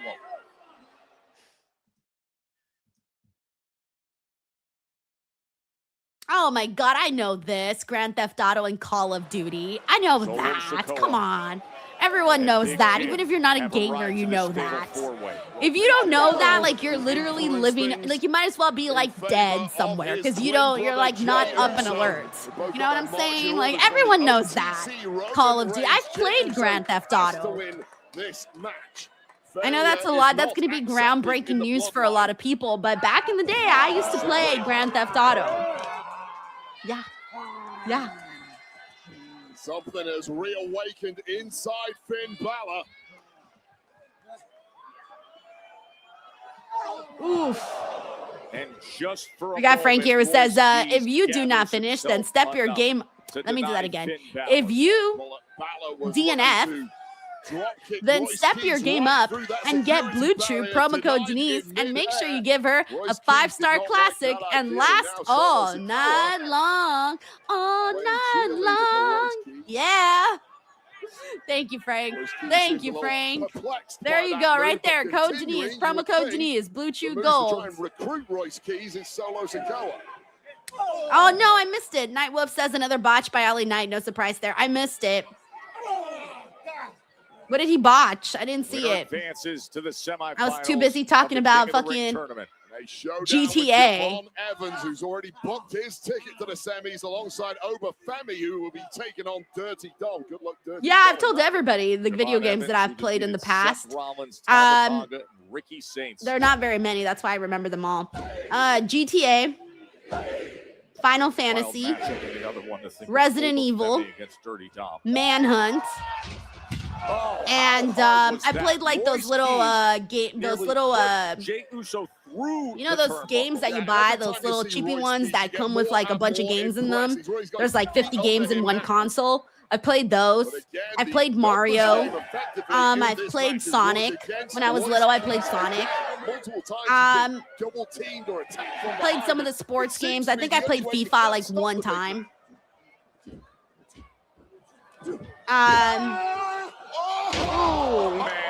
Oh yeah, I played. Oh, Jonathan, I have no idea which Final Fantasy. The one where they're on the cover wearing those really cute skirts. That's the one I played.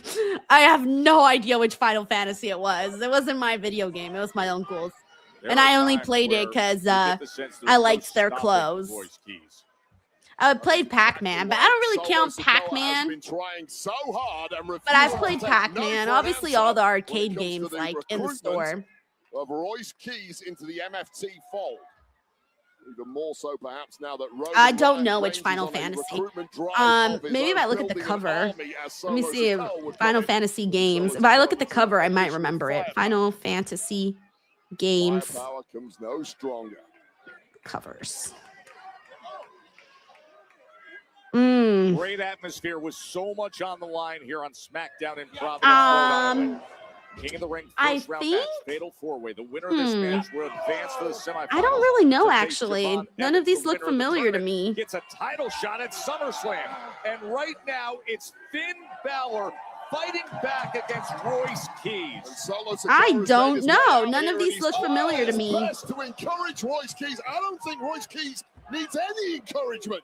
I think he can do this on his own. No earthly idea, bro. I'm looking at these covers and none of them look like what I played. But I know I played it, though. Oh, and a super kick from Jey Uso.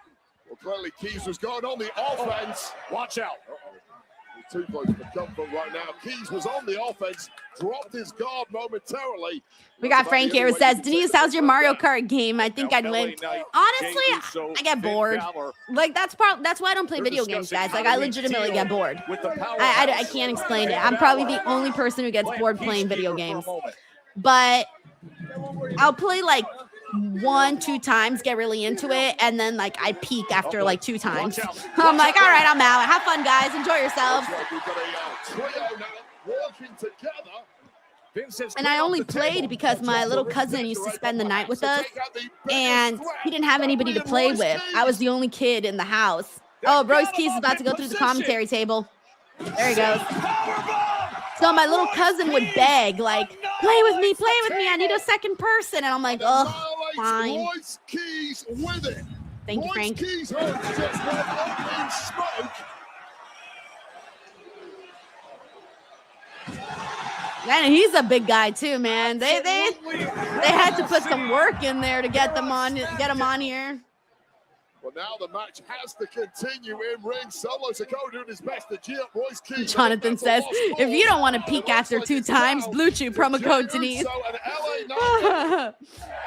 Winner That's so advances funny. to the semifinals. King of the ring, you win it, you get a title shot at SummerSlam. Royce Keys was controlling things, and then they took care of him. And now, here's Jey Uso. Okay,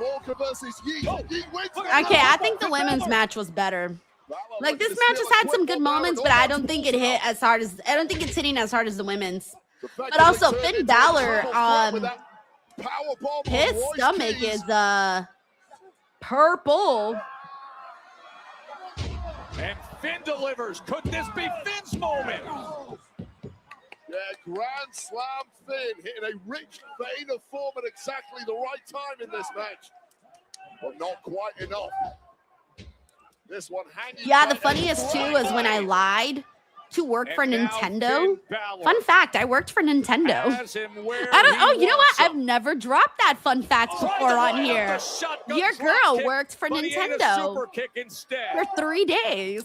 Was looking for the spear, and Finn met him with offense. Another sling blade. Might have even. I don't know if it was Mario or some game. Forgot what game it was. But I got hired for a gaming convention. It was like what's that gaming convention called? EC3? E3? Oh yeah, E3. Never mind, not EC3. E3? E3? EC3? One of those. Those quick reflexes. Oh, anyways, I got hired by Nintendo, and I worked with Nintendo for 3 days at that convention. And my job there, I think Finn might win. Oh no, Royce Keys. E3, then my job was basically, you know how people go and they test, like they play the games and stuff? My job was basically getting people to like go through the activation and make sure that they all knew what they were doing. I was just one of those people. Solo gets wiped out. They paid very well, though, I gotta tell you. I think I made like $30 an hour when I was working my 3 days with Nintendo. Ooh, I forgot if it was 25 or 30. It was a really good amount, though. And then I got to wear like nice Nintendo clothes. They gave me like a little like fun pack of things. LA Knight. Royce Keys back up on his feet. I was one of the booth girls. Yeah, I was a booth girl. Yeah, that's what I did. Inverted delivered. And people would be like, oh my God, you get to play the game? And I'd be like, yeah. I didn't play the game one time. Like, I didn't even play the game. Looking to rally here in the but it was fun. Water It was very fun. My job was very easy, you know?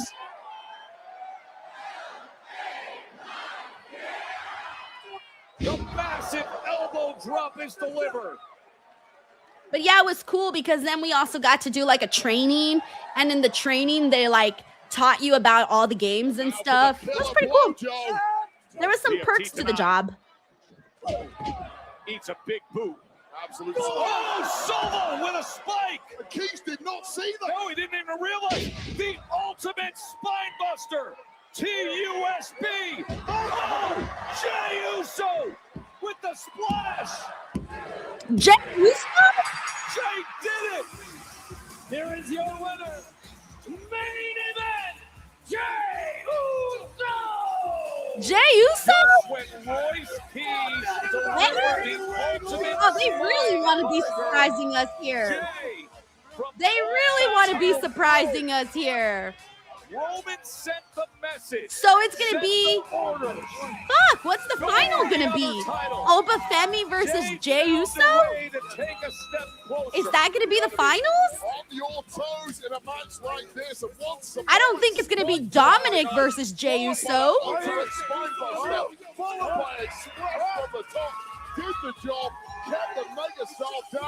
I seriously thought Finn was winning. Finn was winning that. Wow. So I think they're doing Oba and Jey. He delivered that spike. He didn't even realize it. Ooh-ee. I don't know how people are going to feel about that. By Royce Keys, who unfathomably had been powerbombed through our table moments earlier and still got up. That was Jimmy Uso getting wiped out in the process. And here, behind Royce Keys' back was that Samoan spike, followed by the ultimate spinebuster. Victory assured until a flying main event. Jey Uso landed on LA Knight, for those of you asking. Where did he go? Someone asked who he pinned. Gold Wolf Light, he pinned LA Knight. That's crazy, bro. Coming your way in a few days. Yeah, it's going to be Oba, Jey Uso, for sure. Javon Evans against Jey Uso, winner of the tournament. We'll get a Who knows? Roman might screw Oba Femi out of the match just so that Jey Uso wins. Who knows? Nah, I doubt it. I don't think that's going to happen. I just think Oba is going to win and just defeat Jey Uso. I think that's where we end up. Jey Uso just yeeting behind the crown was kind of hilarious. Jey Uso advances. We got Maxwell here who says Oba is going to kill Jey. Tracy, I know, is so happy for Jey Uso.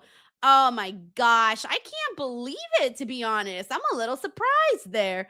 Oh wow, okay. That's where we're at. We've had two back-to-back SmackDowns where I know Santi was surprised last week with freaking Dominic.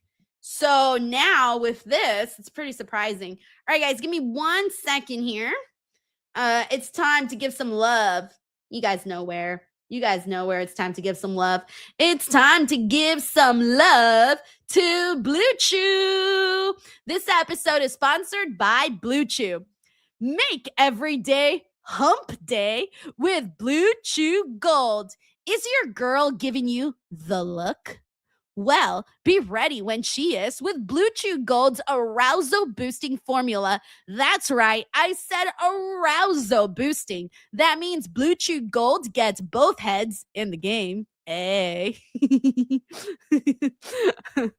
All right. Remember that scene in Wolf of Wall Street when Leo says, "I'm not effing leaving"? That's your boner on Blue Chew. Blue Chew Gold stays active in your system for up to 36 hours. That's a long weekend, big dog. Roof, roof.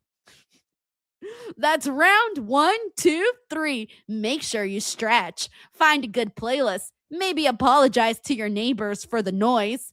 I don't know, but what I do know is that Blue Chew is trusted by over 5 million men. That's a lot of hard nights. Measure your days. Not in minutes or hours, but in boners and rounds with your woman with Blue Chew Gold. Blue Chew Gold is a better sex tablet. They combine 4 ingredients into one powerful solution. 2 ingredients get you hard physically, and 2 support arousal and desire in the brain. It works fast and lasts. Guys, have a complete experience in the bedroom with Blue Chew Gold. There's a reason Blue Chew is the #1 brand for better sex. Experience it yourself at BlueChew.com.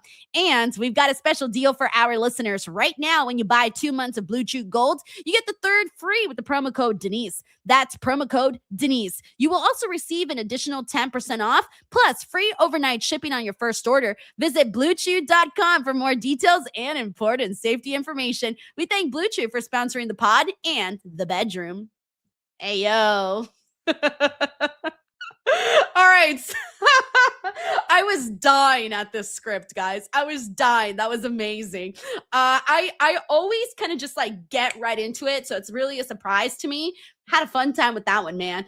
Alrighty, guys, let's see what we got here. Hey, what up, everyone? Thank you guys so much for joining the stream. Thank you for the raid over on Twitch. And I'm just waiting for Santi. And as soon as Santi gets here, we will go ahead and kick off the post show. So let's just give him a few minutes and then we'll go ahead and get started. But in the meantime, though, let me see. We got Kata here who says boners and rounds almost took me out. We got Gamer WWE says that shit is so funny. It really, really is. Yeah, seriously.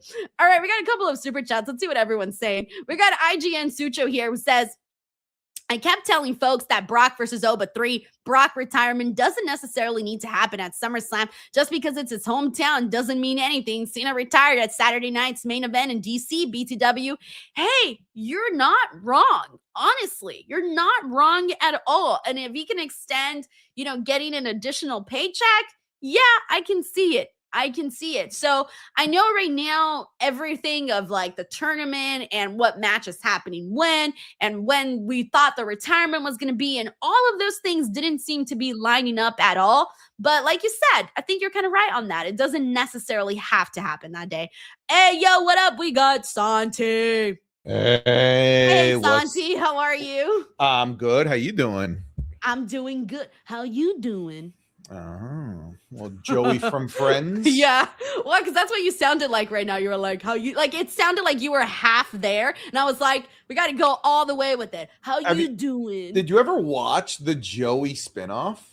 No, I didn't. No, I never did either. I never watched it. No, like I know it like only lasted like one season or something like that. But I know it's there. I might like just out of just purely curiosity go back all of these years later and watch Joey, because I believe that's what it's called, Joey. I have no idea. And it's kind of sad that it didn't really like hit off or pop off the way you might have thought that it actually would. Well, yeah, I mean, Joey doesn't work on his own. Joey works because of the friends, Yeah, all of them. All of them. The friends.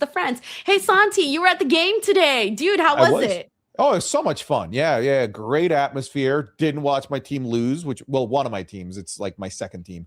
So yeah, it was a good time. Yeah, I was sitting right behind the net. Which game did you see? Canada, Bosnia.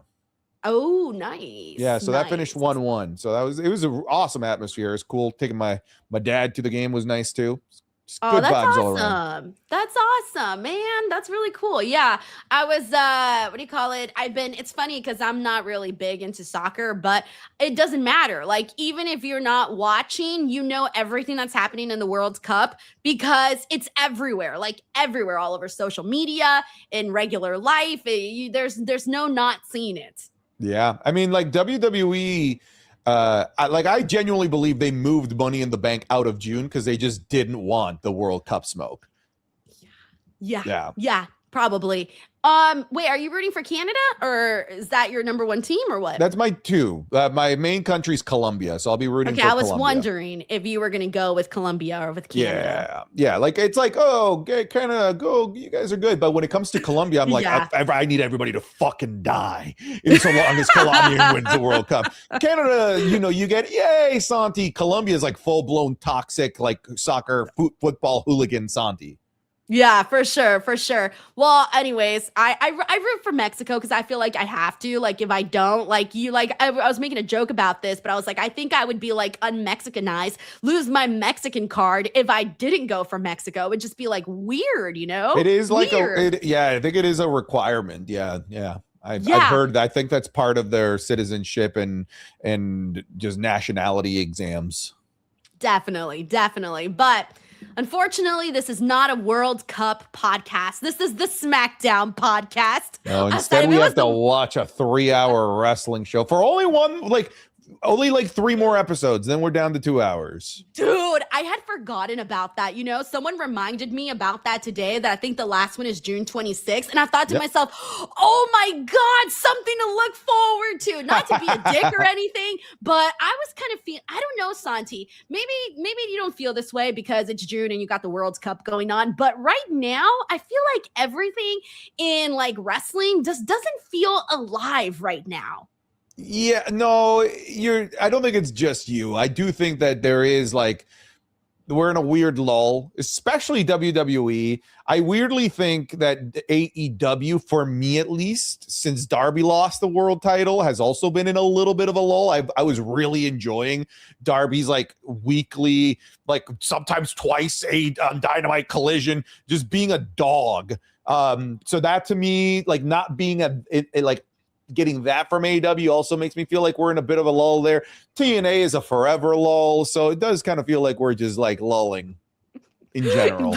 Bless your heart if you're still tuning in every Thursday for TNA. Oh, and NXT is also a bit of a lull too. It's tough viewing right now in general.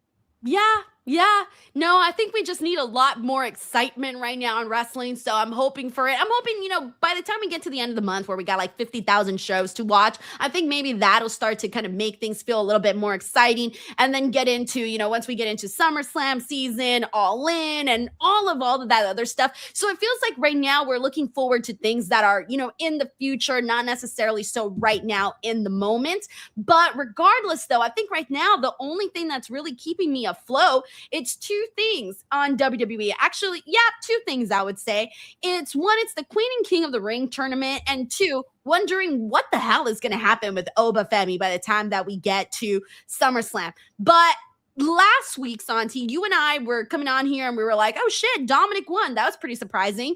Well, I'm sorry, but I'm more surprised today that Jey Uso ended up winning his qualifier, taking out LA Knight, Royce Keys, and Finn Balor. I was under the assumption that this was going to be Finn for the win, but he was not. And now I'm thinking, oh shit, it's going to be Obafemi versus Jey Uso for the finals. Listen, me and my entire live streaming community, we had become united. Me and my stream sometimes don't get along, right? They tease me, they bully me, I give it right back to them. But this time we were harmoniously united by one single cause, one single movement. You want to know what that cause was, what that movement was? Anyone but Jey. Anyone but Jey. And really, even LA Knights? Anyone but Jey. Anyone but Jey. We all came together as a community under that banner, and unfortunately, all of our hearts were broken today. Dude, okay, so man, I wanted to ask why not Jey, but I know the answer. I don't need to actually ask. Exactly. I don't need to ask why not Jey. And I like Jey Uso a whole lot, but I think I know where we're at and what the fans want. And I don't know that doesn't really feel like a crazy appealing option. Now, I know, of course, that's going to play into everything with Roman Reigns, and that'll be really fun. And it's all going to connect to, Obafemi absolutely beating the life out of Jey Uso and then going on and then throwing that into Roman Reigns' face of like, oh, I beat up your cousin. He's dead now because of me. Thank you very much. And that's where we're going to end up. And I even thought for a chance, if, Obafemi somehow gets eliminated somehow, some way due to an attack or something, we can end up in a world of Dominic and Finn, but definitely not, man. The one thing I'm wondering too is when we see Javon Evans versus Jey Uso, I'm curious to see how that's going to play out, because we know that Javon Evans, he's going to be flying all over that ring. He's going to be the MVP of the match, Santi. So you're going to have to make a believable way that Jey Uso defeats Javon Evans. To be fair, there is the possibility of LA Knight getting involved. like there is, some play there. But like speaking of LA Knight, did him not eating the pin here not make him look, I don't know, like a bitch? After all of the smack talk that he's been saying, that screw your family, I really thought if there was a favorite here, it was LA Knight. Mostly because when you look at everyone in this tournament, even really people that are eliminated, no one really has a narrative that like logically puts them up against Roman Reigns if you were to win the King of the Ring. Everyone else, you'd actually be asking, maybe they'll pick Cody. LA Knight, had he won, I think we can all agree, like, motherfuckers picking Roman, right? Based on all of the story beats that were going on. So now with him being out, like, I guess there is the interesting tidbit that like, okay, it could be Roman or Cody that get picked. That's interesting. As far as I'm understanding this King of the Ring, they can go for whoever they want this time around, which is why Jay was told to go after Cody. But LA Knight losing here is, for me, my biggest sticking point, my biggest question mark. Santi, I got to be honest with you, and I'm sorry if I'm going to make some people mad here, but I am so annoyed of LA Knight's character right now. He comes out every week and just whines and complains and talks all this shit about Roman Reigns. And I'm thinking, bro, mind your business at this point. Like, this isn't even your business anymore. He's forcing it. It's also like, okay, then do something about it. Roman was out there. Why didn't your music hit? I said that too in one of my videos. I'm like, I mean, like, I guess it's kind of interesting, but like, if you got such a problem with Roman, fucking do something. Exactly. And that's what I've been feeling. That's what I've been thinking. And I'm sorry, but because of that, I cannot root right now for LA Knight. Because I just see him as like, grow a pair of balls and go out there and actually confront Roman Reigns instead of just talking shit the whole time. He's starting to feel like a troll to me. Like someone who's just talking all of this shit on social media, yet has never actually been acknowledged by the person that they're talking shit about. Like Roman Reigns, I'm starting to think don't even know who LA Knight is, even though he wrestled him. Yeah, I mean, like, it's like those online beefs where, like, a smaller creator is making terrible videos about you, just trying to bait you to respond so that they can get a little bit of that sweet clout off of you. I've been there. Exactly. Point and case right here. That is exactly what the LA Knight Roman Reigns situation reminds me of. So that's why I'm not on board with the anybody but Jey Uso line. I am. Only Anybody I'm but like, Jey Uso. I think I would have preferred, I still prefer Jey Uso over LA Knight. And I knew that it wasn't going to be Royce Keys. Like, he's so new. Like, it wasn't going to be him. Like, I legitimately thought this was a win for Finn right here. Because I thought, honestly, Oba Femi versus Finn Balor, that would have been a great wrestling match.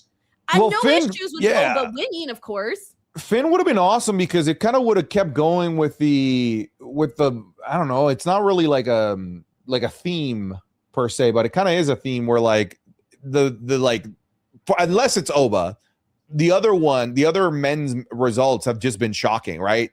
Seth Rollins not winning, Braun Breaker not winning. It would have been cool if they continued like, wow, I bet you weren't expecting Dom to win. You weren't expecting Javon to win. You weren't expecting Finn to win. Here you go. Finn versus Javon in the semifinals, by the way. That's the match that we would have gotten. That match would have been fucking crazy good. They robbed us. They robbed us. No, not matches. they. Jay robbed us. That's Jay why I say us. anybody but Jay. Savage. All right, we got Infamous Radio Loco here. It says, it's been a minute hearing a live Blue Chew ad. Yeah. We got Sheldon Jackson here. It says, final score USA 4, Paraguay 1. Ooh, we got Red Velvet Violence who says, SmackDown creative is steaming hot pile of trash. I mean, is SmackDown doing it for you at the moment? I'll say this. I don't think SmackDown's doing it for me. The King and Queen of the Ring matches are doing it for me. Dude, that was the best part of SmackDown today. That fatal four-way, you know what I loved about it was that usually in these matches, you can usually come out and say, oh, this person was the MVP of the match. Like, they were everywhere. No, this time I felt like every single woman gave just as much as the next. And so it made the match incredibly good. Like even in those last few moments when Jade had to, hold on to her hair because she had the little mishap, it didn't matter. Like she still went out there and did a hell of a freaking job. And the finish, it didn't take away from the finish. And even though there was interferences, that didn't take away from the match. And that's saying a lot because I usually hate interferences. I loved this. I love the match too. I came into it late because I didn't get to start my stream and watching SmackDown late, but the last like 8 minutes that I watched, it was fantastic. They sold me numerous times on different women winning it. They really sold me on Lyra, by the way. There was a moment where I'm like, whoa, are we bringing back to life the dead Lyra Valkyria push that died for no reason because of a stupid zip tie idea? I was really hopeful. In fact, it's my toxic trait to believe that Lyra Valkyria is going to get pushed. Much like Finn Balor's fans still believe that Finn Balor is still going to get pushed. I still believe that Lyra will get that at some point. But hell of a match. In terms of the result, it's funny because I was like, Charlotte, I don't think she needs this to be a women's world champion contender in the same way that I went when Cody won last year. It's like you didn't need to have Cody win King of the Ring to give us his John Cena rematch. I think we would have just been cool if you did it. Just like I think I would have been cool and probably you would have been cool if they just do Charlotte having a match with Rhea Ripley for the title. I don't think it needs this. But then I saw the graphic of Liv versus Charlotte now, and I was like, oh shit, okay. I'm back on board. See, Charlotte's one of my favorites, if not my most favorite. I think I kind of go back and forth between her and Bianca. So for me, when I saw Charlotte win, I said, oh, hell yeah. I wasn't expecting her to win. Lyra was the person that was also, everybody in my chat was saying, oh my gosh, Lyra, she's so amazing. We all know that, right? She's really amazing. We know that. But I think most people were kind of thinking, actually, I was thinking it was going to be Soul. I thought Soul was going to win just because she's kind of been on a roll right now. So that's the direction I was thinking. I wasn't thinking Charlotte all that much, but I don't hate it because if it gets to Charlotte and Rhea, I don't almost care how we got there as long as we do get there. Do we have to get there with the tournament? Not necessarily, but I'm one of those where I guess beggars can be choosers now. I just want to see the matchup, so I'm good with it because I love their history and I want to see it again. But when you mentioned Charlotte Flair versus Liv Morgan, I don't remember the last time that they wrestled each other one-on-one. Yeah, I think it's been a while, but the match certainly must exist somewhere. But it's been forever whenever the last time happened. So that's why for me, when I saw that, I thought, oh yeah, that'll be good. I want to see that, especially right now, because a lot of people have been talking about how Liv Morgan's title reign. Well, let's be real. She hasn't really had that many defenses. She hasn't really had that many matches for the title. And even though this is part of the tournament, I still like the visual of seeing the champion compete against somebody the caliber of Charlotte Flair, even if it's not for the title, of course, but still. So now I'm thinking, okay, the scenarios for the Queen of the Ring, we can possibly end up with either Liv Morgan versus Raquel, or, hear me out here, match-wise, Charlotte and Io. Charlotte Io works because of the Rhea element now, by the way, because she's now friends with both of them. That could be really interesting. I personally prefer that final over Liv and Raquel. A lot of people are sold on that, by the way, that being the final. I'm just not sold on. She shouldn't even be in this tournament, and now we're selling ourselves on her being in the final. No, she shouldn't even be here. She'd be feuding with people. Santi's like, she doesn't even go here. So if I'm master hand here picking whoever I want, I would love the final to be Charlotte versus Io Sky. We got Vince here. Vince9212, thank you so much for the super chat. He says, any insight on the CM Punk story that was going around? What in blazes was going on with the online community? All right, Santi, I'm going to start us off with this. In the last few weeks, or maybe this has been longer, but I've personally noticed this in the last few weeks that I have started to see a surge of anybody. Bob 123 Smith can go online and say, hey, this is a report, this is a story, blah, blah, blah.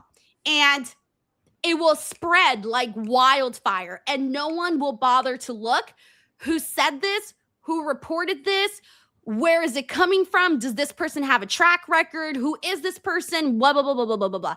I've been noticing that now for multiple stories where people will take information and they will spread it as truth everywhere. And it's gotten really bad. Like there's been a lot of like fake stories or untrue stories or stories that don't have any real facts to them going around. And when I started to hear the, obviously like everybody else, I started to hear the things that on social media about CM Punk being unhappy. You know, people are making GIFs and memes and, you know, having a whole context dialogue on this. And my first question was, where did this come from? And is there more information? And where did this stem from? And where's the facts? Where's the X, Y, and Z? There was none of that. And then finally, like a few days later, Fightful put out a report and they were basically, you know, kind of alluding like we haven't been told anything of anything concrete being there with like a drama, like it was alluded to on social media. And so to me, Santi, it just felt like a big pile of nothing as of right now. Yeah, we do live in a social media age. I've said this to my community before. I'm like, you guys realize that like we could start any wrestling rumor with how large like our following is. Like I could just like CM Punk pooped in my Cheerios and then like post it and then disappear for 24 hours. And Sean Ross Sapp is like, Dijak, did CM Punk poop in Santi cereal? Did that happen? So that's me, obviously, somebody with a following, but we're at the point that algorithms push things that even small people in terms of like small audiences can get this massive attention on social media. Not to mention now that people can get paid for impressions on X, that people are going to farm this type of stuff, like you said, without any sort of credence, without any sort of sources. And if people feel a certain way on a particular day, the internet will roll with it. They will absolutely run with this thing and spread it like wildfire. Yeah. And so my whole thing is I always just say, if you don't want, like, always just double check. Where did this come from? Have you heard of this name before? Have you heard of this outlet before? What is their track record? Just do a little bit of, take that extra step to double check and see what's going on, because the last thing you want to do is believe something that is not true.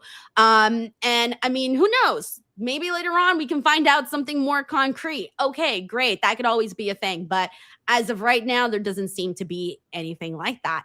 Thank you so much, Vince. But yeah, I think at the end of the day, it's just up to everybody, you know, to do their due diligence.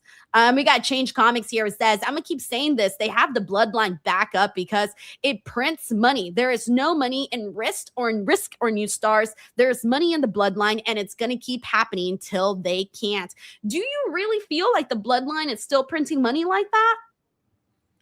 I mean, I can't know. Maybe, I don't know, like what a t-shirt sales like. Maybe they're good, or like, are they all good? When you do videos, do you notice a uptick when you specifically talk about the bloodline? Not particularly. I mean, I don't think it's a topic that people are like actively searching for in my on my stuff personally. Not that I can notice. Because I always feel like you can tell when something's really hot depending on whether you see an uptick in, you know, your videos or whatever, this given topic, right? So like it's usually like a way to gauge things. Recent upticks that I can say like this thing clearly is like moving the needle on social media for me is anytime I talk about Obafemi, and for that like 2-week stretch, anything to do with Chad Gable or El Grande Americano was doing numbers for social media. But like if I put like Roman on the thumbnail, I don't see anything like, oh look, I put Roman on the thumbnail and the bloodline on the thumbnail, and now I'm making all kinds of oodles of YouTube money. Not particularly. Yeah, no, I always use that as a way to like gauge like where people's interests are and stuff like that. But I mean, this has been, look, I'm gonna be real with you. They have so many upcoming family members. I mean, Jacob Fatu has 7 kids, man. Guys, this bloodline story is going to be going on forever. If my children decide to pursue pro wrestling and cover pro wrestling like their mother, then you know what? They're going to be talking about the bloodline too. It's going to go on forever. Well, let's have a bet. We'll check on this in 20 years. Okay. Oh, no. What's the bet? In 20 years, who will have more members, the bloodline or the Bullet Club?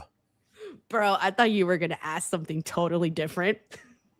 What did you think I was going to ask? I was going to say, I thought you were going to say, Denise, in a few years, who's going to have more kids, you or me? Because we were talking about kids, and I thought I was trying to see like who was going to continue the YouTube bloodline. Will Santi's YouTube bloodline continue, or will my YouTube bloodline continue? Oh, that's funny. That's funny. All right. I'm going to say the bloodline for sure. The bloodline. I mean, CM Punk joked about how you can do an all Samoan bloodline Royal Rumble. And it's a fact. You kind of can. It's true. Yeah. There's a bunch of Samoans that aren't even in WWE. And also, one more thing. I'm not a fan all that much of the MFTs or Solo Sikoa. Okay. No. But I got to give. No, I'm not. But I got to give kudos today to Solo Sikoa. I loved his promo that he cut against Jacob Fatu. Basically tell him, like, I used to think of you as differently. You used to be a fighter. You used to be a badass. You used to be a man that marched to the beat of his own drum. And now you're out here doing the little messenger work for Roman Reigns, being in the shadows of Roman Reigns. I loved that Solo Sikoa called out Jacob Fatu for that, because I am sad and heartbroken by Fatu for falling in line like that. I had higher hopes for him. I'm with you. Listen, we're talking about like how things aren't like feeling the greatest right now. Had Jacob beat Roman and became world champion and became the head of the table, I think all eyes would be glued in here on the screen. Not necessarily because Fatu was money, he'd need to prove that, but because we would have been in uncharted waters. Like, I don't know where we're going with this. This is new. This is different. This requires creativity to navigate through these waters. But no, we're just bloodline. Hey, acknowledge him. It's like, oh, okay. So Fatu's on pitch now. It's the same story. Yes. And I don't like that for Fatu. He's not supposed to be that. Logan here says, this episode proved that WWE needs to do more out-of-country shows. The matches tonight were all entertaining, and the crowd just didn't hit the same. Yeah, unfortunately, Providence, Rhode Island wasn't really it. They didn't react for little bits here and there, but there were some moments throughout the show where it was kind of dead. We got Nothing Happens 96 here, who says, before the Jay hate, are y'all really surprised? If we're being real, Jay was the only guy in the match that WWE actually treats like a main eventer. Look, you're not wrong. He is really the only guy in that match that does get treated like a main eventer. But, I mean, the only other person that I could see in that light is Finn Balor. That's the only other person. But for whatever reason, Finn Balor is always kind of kept down just a little bit. And he's a guy that has skill. It's not like he's lacking in skill. Hey, silver lining here. At the very least, he didn't get pinned to continue the Finn Balor trope. We got Logan here who says, when was the last time the women main evented? I don't think it was that long ago. I have a shitty memory, but I don't think it was that long ago. There had to be one for SmackDown not too long ago. I feel like I remember one. Don't remember right now, but I remember one. Thank you, Logan. We got Move Like Jay here. It says, hear me out. Hear me out. Hopefully this is a safe space. Jay wins King of the Ring, picks Roman. Turns out Jay, Jimmy, and Jacob were plotting on Roman. Jay, I'm going to say this in the nicest way possible, but I'm kind of over the Jay Roman Reign portion of the storyline. Seen it, been there, done that. Do you want to see that again, Santi? Hell no. Hell no. The idea of Roman versus Jay at SummerSlam makes me vomit. The last time that they did that was so ass. Their Tribal Combat 2023 was so bad. No, thank you. I'm definitely tuning into your stream if you're going to be vomiting on there. I'm going to be like, oh, Santi. Yo. Infamous Rare Loco says, if your boner ain't gone after SmackDown, then you're using Blue Chew. Call her up and tell her to come over for that 5 stars and make her GTS like a pro. Promo code Denise. Hey, Blue Chew promo code Denise. Thank you, Frank. We got IGN Sucho. Make her GTS like a pro. Yeah, that's good. We got IGN Sucho here who says, hey, watch your mouth, Santi. Mr. Elegance is carrying TNA undefeated BTW. Oh, my God. I'm not going to lie. Mr. Elegance is so ridiculous that like I'm on board with whatever the fuck that is. I heard from a little bird, by the way, that you have a Mr. Elegance poster. I have 2. Just saying.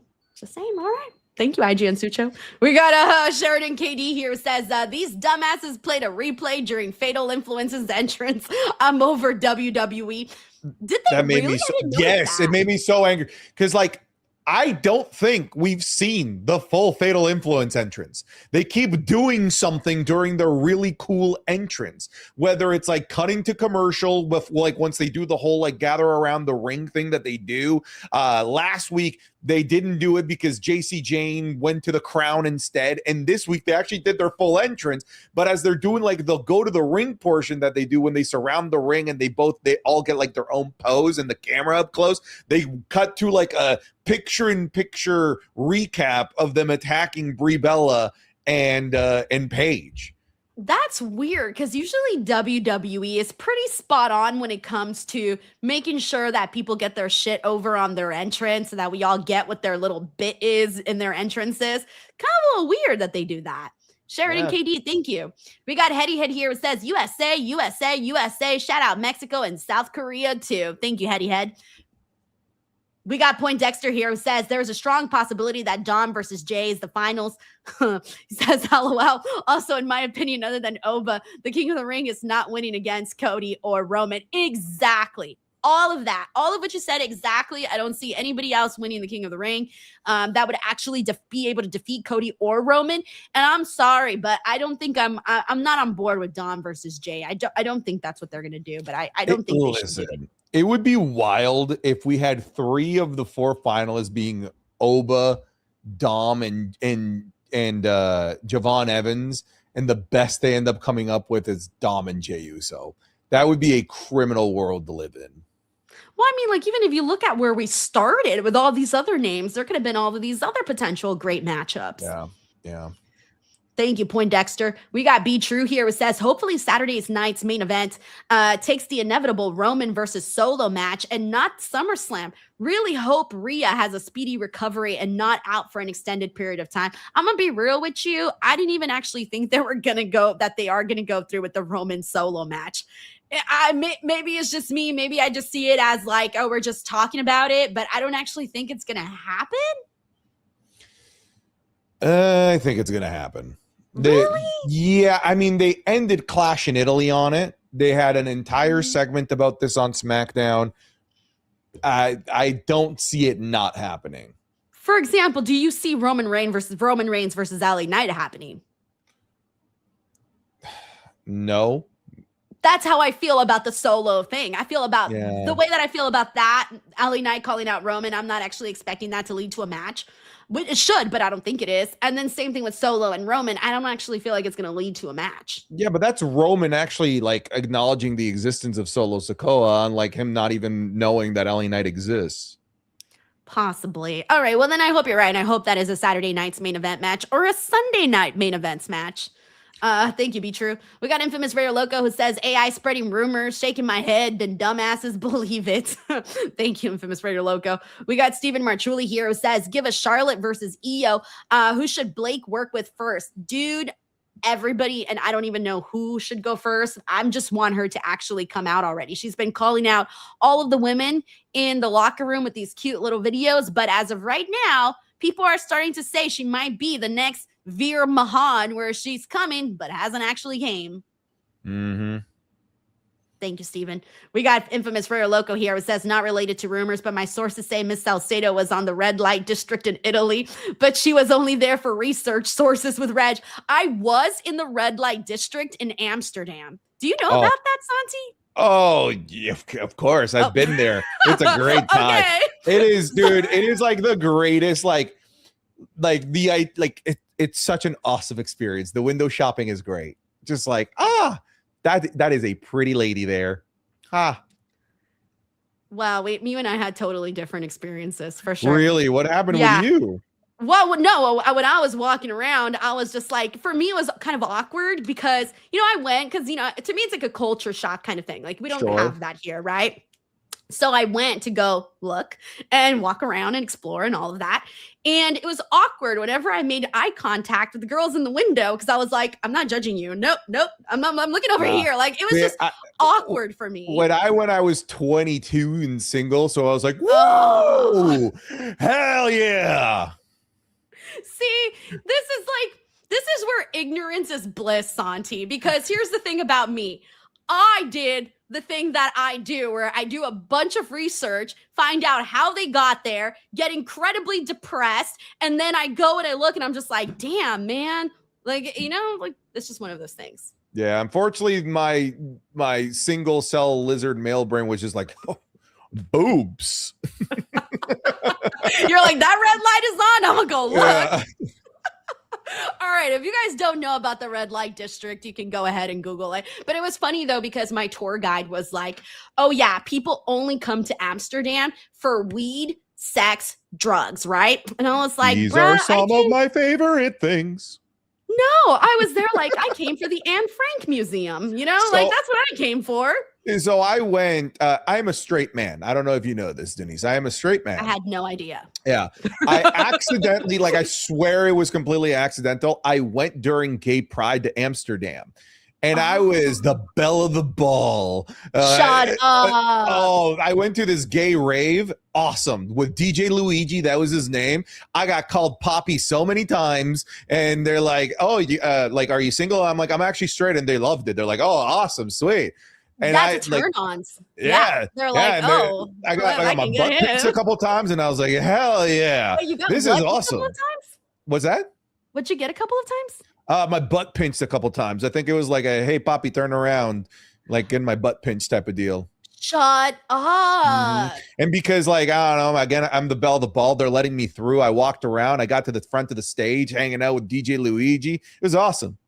Damn, Santi had a great time in Amsterdam. Me and you, totally different experience. Yeah, I was a history nerd.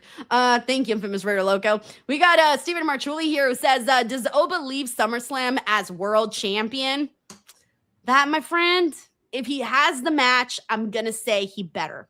If he has the match, he better. What if he does the thing that I've seen a couple of people suggest, that he does night 1 with Lesnar, night 2 with Roman? Then that's an out. That's an out, because he could lose to Roman and it could be like, oh, he's battered and beaten. He comes out with bandaged ribs, classic WWE trope. And he could he could realistically lose to Roman. But if he wins, let's say he defeats Brock Lesnar night 1 of SummerSlam and ends up in a match with Roman Reigns the next night, to me, it's going to kind of take away a little bit from the moment of him defeating Brock Lesnar night 1. I kind of want him to end the weekend with a high, not a low. And we all wanted Jacob Fatu to use his momentum that he gathered for 4 months to become the head of the table and do something with it. And now he's just Roman's bitch. So we can't get what we always want, Denise. Damn. Well, Santi did in Amsterdam. We got Infamous Raider Loco here who says, have you told Santi about AI Diane? She's wilding. Bruh. Okay, so Santi, you've seen how nowadays people can make AI streamers and, you know, it could be like some gorgeous woman, but it's a man that's actually running the thing, right? So someone had asked me, like, do you think AI will take over your job? And I said, it's only a matter of time until AI Diane comes out here covering wrestling with a big old rack, and every time she cheers for her favorite move, it was like, woohoo! She's gonna be balling in super chat. So AI Diane is my ops. Plot twist. I'm gonna be AI Diane. See, I'm gonna figure it out already. I'm gonna end up being AI Diane. It's gonna be me under there. It was me, Austin. I hate this world. I'm gonna be fucking beefing it with fucking AI Diane, and the whole time it's Santi. I'm pissed. Thank you, Infamous Raider Loco. I hate this world. All right. Sami Zayn, Cody Rhodes had a very intense confrontation. Man, I don't even know where to go with this one. Well, he's a special guest referee next week. week. That's right. I almost forgot about that. Yeah, special guest referee in the matchup against Cody Rhodes versus Gunther. I don't actually think there's going to be a title change. Somehow, some way, I do think that this will lead to a triple threat. But overall, I guess my question is, are you into it? Are you liking this feud? Are you in it? Because I saw kind of mixed reactions for this. I liked it. I liked the promo. I liked the substance of it. I think I'm in. You know, I'm interested. I do think a triple threat is the play. I'm not completely convinced like you are that the title won't change hands next week. This is why. I'm going to tell you why. Yeah, because to me, I think about it. Because, okay, I know we all are thinking, hey, Sammy hates Cody Rhodes. He's going to screw him, and that's how Gunther gets the match, right? That's the thought we're going with. But I think to myself, why have the title change happen on fucking random SmackDown? And God knows where. Where's SmackDown next week? Don't even know. It's in Kansas City, but hey, where have the last 2 WWE Undisputed titles, where have they changed hands? True, but I want it to happen. I think it would have been much better for the moment to happen in Italy. That's what I'm trying to get at. Like, it should have happened in Italy. Okay, let's say a random ass SmackDown. If Cody wins, like, Gunther's fucked. Like he's fucked, right? Like, now we're talking about a guy that's not only losing his momentum from all of the retirements that he's done, he lost a Clash in Italy like a buffoon with the whole, like, not like the ref not seeing the foot under the rope. And now he loses after picking his own stipulation and his own referee. Gunther's screwed. Like, if he loses there, like, that's a terrible look. That is true. I kind of hate that for Gunther, especially because he's racked up so many accolades. We know all of that. But I don't know. I think I'm just salty that it didn't happen in Clash in Italy. Maybe that's my bias here, where I'm like, it should have happened there. Why on fucking SmackDown next week? I agree. And it is commercial free, by the way. So maybe that's why they're doing it commercial free. It's possible. Yeah, Clash in Italy, like, at the end of the day, really played it very safe. So I am and that's part of what we'll go back to the beginning of the show. We're just not feeling it right now with WWE. I feel like that's part of it. I feel like we need a shot of no pun intended, adrenaline in our soul. And hopefully they give it to us next week. I would love to see a title change next week. I'm with you. All right. I'm just, you know what? If we get a title change next week, it'll give us something to talk about. So I'll be very excited about that. Santi, that's our show for today. Tell the people where they can follow you, check out your work, and all of that good stuff. You can find me at any and all things Santi Zap. Just Google the name, pick the poison that you want, whatever platform you prefer. I'm going to be there. All right. As for me, youtube.com/Denise Salcedo. Come check out the channel. Come subscribe. Instagram and all of the social medias, TikTok, you name it, @_Denise Salcedo. Alrighty, everyone. We'll see you guys on the next one. Have a great weekend, everybody. Bye.